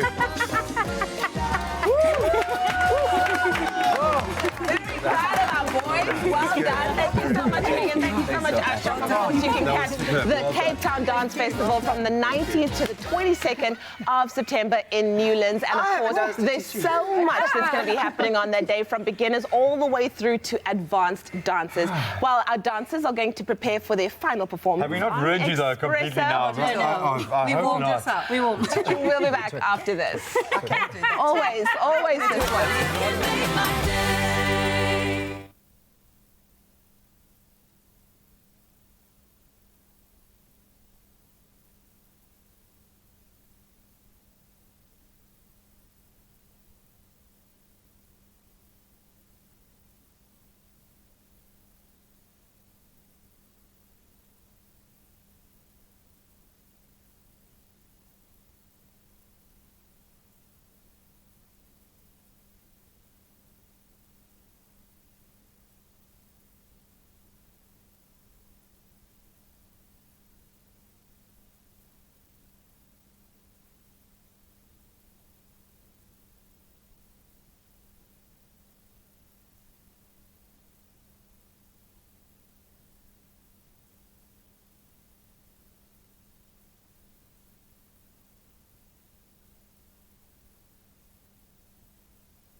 Welcome back. You're live with Expresso. First of all, I apologize that you had to see that. Yes, That you had to it's see us actually dancing.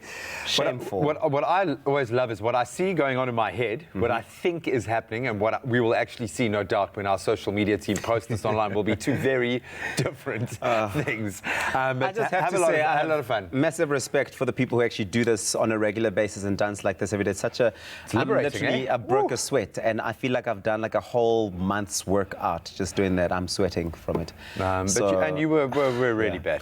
Thanks, guys. No, you were lovely, and you can have fun poking fun at us online. But we are connecting with you right now. We've been loving this whole winter experience. Dipping in Omar is something that's nostalgic, yes, but it also tells us a lot about ourselves. We've been going, obviously, through the hashtags of what kind of a dipper are you, what time of the day is your ideal dip, what have I been landed with today? The after party dip. Yeah, Actually, after that you feel like you salsa, just had a bit of a party. It does kind of feel like that. I have here the early morning dip. That's my one. You seem disappointed in that. You can have my after party dip if that's you want, fine. man. Early morning dip is fine. It's actually very ideal. But it's time for us to take a look at the different times and ways in which you enjoy your Oma dipping. Up first is Jacinta Human, who says, I enjoy my favorite Oma buttermilk rusks with a hot cup of Milo. Oh, cool. And, yeah, a hot cup of Milo. And everyone, it says here, everyone is asleep and quiet. That's when I enjoy it most. You sound like a parent. Yeah. Listen, I'm guessing you're a parent of a busy family. Then we've got Linda Sabisi saying, my favorite hot drink is an espresso coffee and Omar rusk. Nice. Word. Whilst I'm watching Expresso. Nice. Hashtag dipping time. Hashtag Expresso dip. Yeah, that's the ultimate dip. That it really is. Here's Ilham Adam saying, oats, raisin, and apple Oma rusks with ginger tea has been my God saver since I started chemotherapy, awesome. and it's still now a favorite in my home. Look at that. Oh, Ilham, Wow. that is awesome. I hope that is a really good sign in your life as well, that you are back home. But you can find the that's joy beautiful, from this. man. Yeah, that's really cool. Then Tando Mbetla saying, a cup of coffee with warm, fresh milk and buttermilk. Omar rusk during study breaks at night are my best dipping time. Yeah. Ooh, nice. The night time is always the right time. I mean, I'll remember the name of the guy. I forgot now. But he said, the night time is the right time to have fun. Okay. Here's Denus Neyman, lastly. You've earned the after party dip. Yes. Has the ultimate hot drink recipe. Hear this. Okay, so she says, my favorite hot drink is milk and cocoa butter. Or powder rather, with a teaspoon of condensed milk. Yes. And who can forget the star of the moment, my all-time favorite buttermilk rusk. After that, I'm off to bed. And I'm just like, yes, you gotta add it. Yes, girl. Oh, man. It's beautiful. It's beautiful. Okay, so what's your favorite hot drink and rusk flavor combination? I feel like you're trying to hold my hand there as I take you through my favorite moments. It's a difficult one. Now I'm inspired because I really do, but I'm coffee dude. I'm a coffee man through and through. Yeah. And I'm a rusk man through and through. We've eaten so many Omars. This has been the best time ever. So I'm an all the time kind of guy, but definitely coffee for me, man. Definitely. I think all of this excitement that we're sharing and that we're getting from everybody on social media has got me really excited to go and just spice it up a little bit, mix it up. Because if I've been having a lot of tea and rusk combinations, I need to get like more different flavors. Sometimes I like the coffee, ginger. I like the ginger tea and that was apple nice. cinnamon. Nice. Yeah, that was very nice. All right, so here's the deal. You too can be dipping every day as much as you want and telling what time of the day it is to hashtag your dip time because we've got the most amazing hamper up for grabs. A 2,000 Rand Swatch watch voucher. That's awesome. 500 Rand Omar rusk hamper to boot with that. That's a lot of rusks. That's got awesome mugs, but you've got to let us know what your favorite hot drink and Omar rusk combination is. Share your comments on Expresso's Facebook page and you could be a winner. We've had some really cool comments. So well done to those who have won already, but you've got to make it good. The competition closes at midnight tonight, so get on it. Be quick. Remember, the T's and C's do apply and can be found on expressoshow.com. Oh, man. I suppose it's that time. It's a right now dip. Right now dip. It's a in the moment dip. Yeah, exactly. Anytime is dipping time. And of course, to take our show to that whole nother level and end it off in the best way, we've got the Evolution Dance Company, and they're going to be giving us a taste of what can be experienced at the Cape Town Dance Festival from the 19th to the 22nd of September. We've already met our girls, Megan, Ashraf and Tracy, and we've got Angus, William and Daryl joining them for some LA-style salsa. Ladies and gentlemen, enjoy.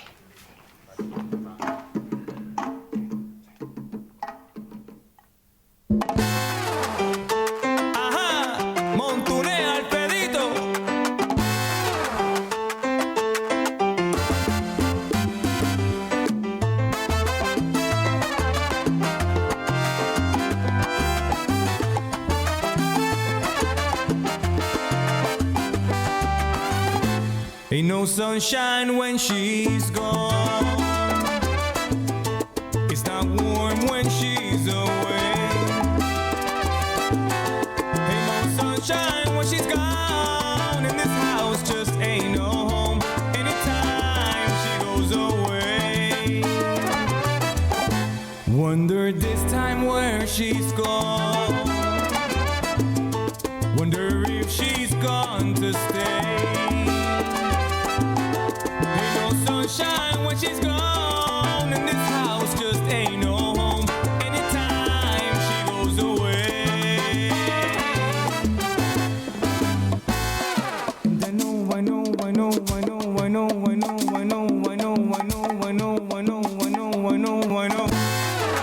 Alfredito Linares trayendo salsa para todo el mundo.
What a performance. Wow. And that's how you really do it. Once again, I apologize that we had to put you through our dance experience. And I know this because Lynn's, of course, you know, is one of the best Latin dancers in the country. Would have been watching that going, oh my word, he remembers nothing, he can do nothing. I'm sorry, baby, that I frustrate you so much, I know. But I'm sure my left hand was doing its thing in the air. Yeah, and your facial expressions were you were into it. You were into it. At least you made up for the dance moves in facial expressions. Yeah, that's generally the way with me. But no, awesome stuff. So thank you so much to all of the guests today. Exactly. Evolution Dance Company just now, of course, giving some Latin-style salsa, which was absolutely wonderful. And, of course, that Cape Town Dance Festival happening from the 19th to the 22nd of September. A whole host of things going down. So definitely worth checking out. The nice thing for both beginners and advanced, you know, and then beginners. Why did you look at me when you said beginners and then advanced when you look at... I said beginners for him. I don't think I'm going to be taking that on, but... I'll do a different type of dance. So look, maybe that's your angle here. If you are wanting to enter Presenter Church, and bearing in mind you've only got now like literally days left to do it up until the end of this month, 8 days left to find fame, fortune. You too could be dancing your way in front of millions of people. But maybe that's your hook. Maybe you're a dancer. Maybe you've got some performance skills, something that sets you out from the crowd. Anything to grab our attention. Remember, we're getting a lot of entries, so you need to do something firstly to grab our attention, shout out your name to the masses, but then you also need to be really good, because some of the entrants that we've seen already are cool, man. We've had some really good, really funny, really entertaining entrants.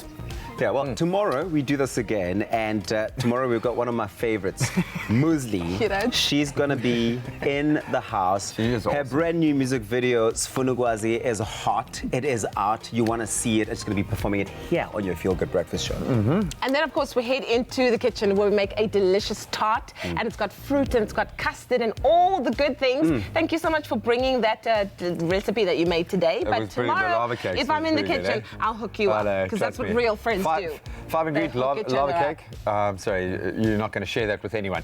And then, of course, the Big Five Comedy Festival comes back, and it's a Big Five indeed, headed up by, can we call him the lion of the mix, Stuart Taylor? We'll ask him which of the Big Five he identifies with. One of the funniest men alive and such a lovely, sweet human being as well, so he joins us. And then Eitan Stern, one of our other favorite human beings. love He is just Eitan. so cool because he explains very complex things, dumbs it down so that we can understand it. Are you thinking of starting a band? Are you Starting a band, baby! starting a band, yo? If we can dance, we can sing. You know what I'm saying? awesome, Darcy. And we'll obviously get the ins and outs there as well. But can we please have a resounding round of applause? Welcome back, Nono. Was it exhausting? How did it feel having to deal with us again, being back? I couldn't wait to come back. Did you find you a shake in Dubai?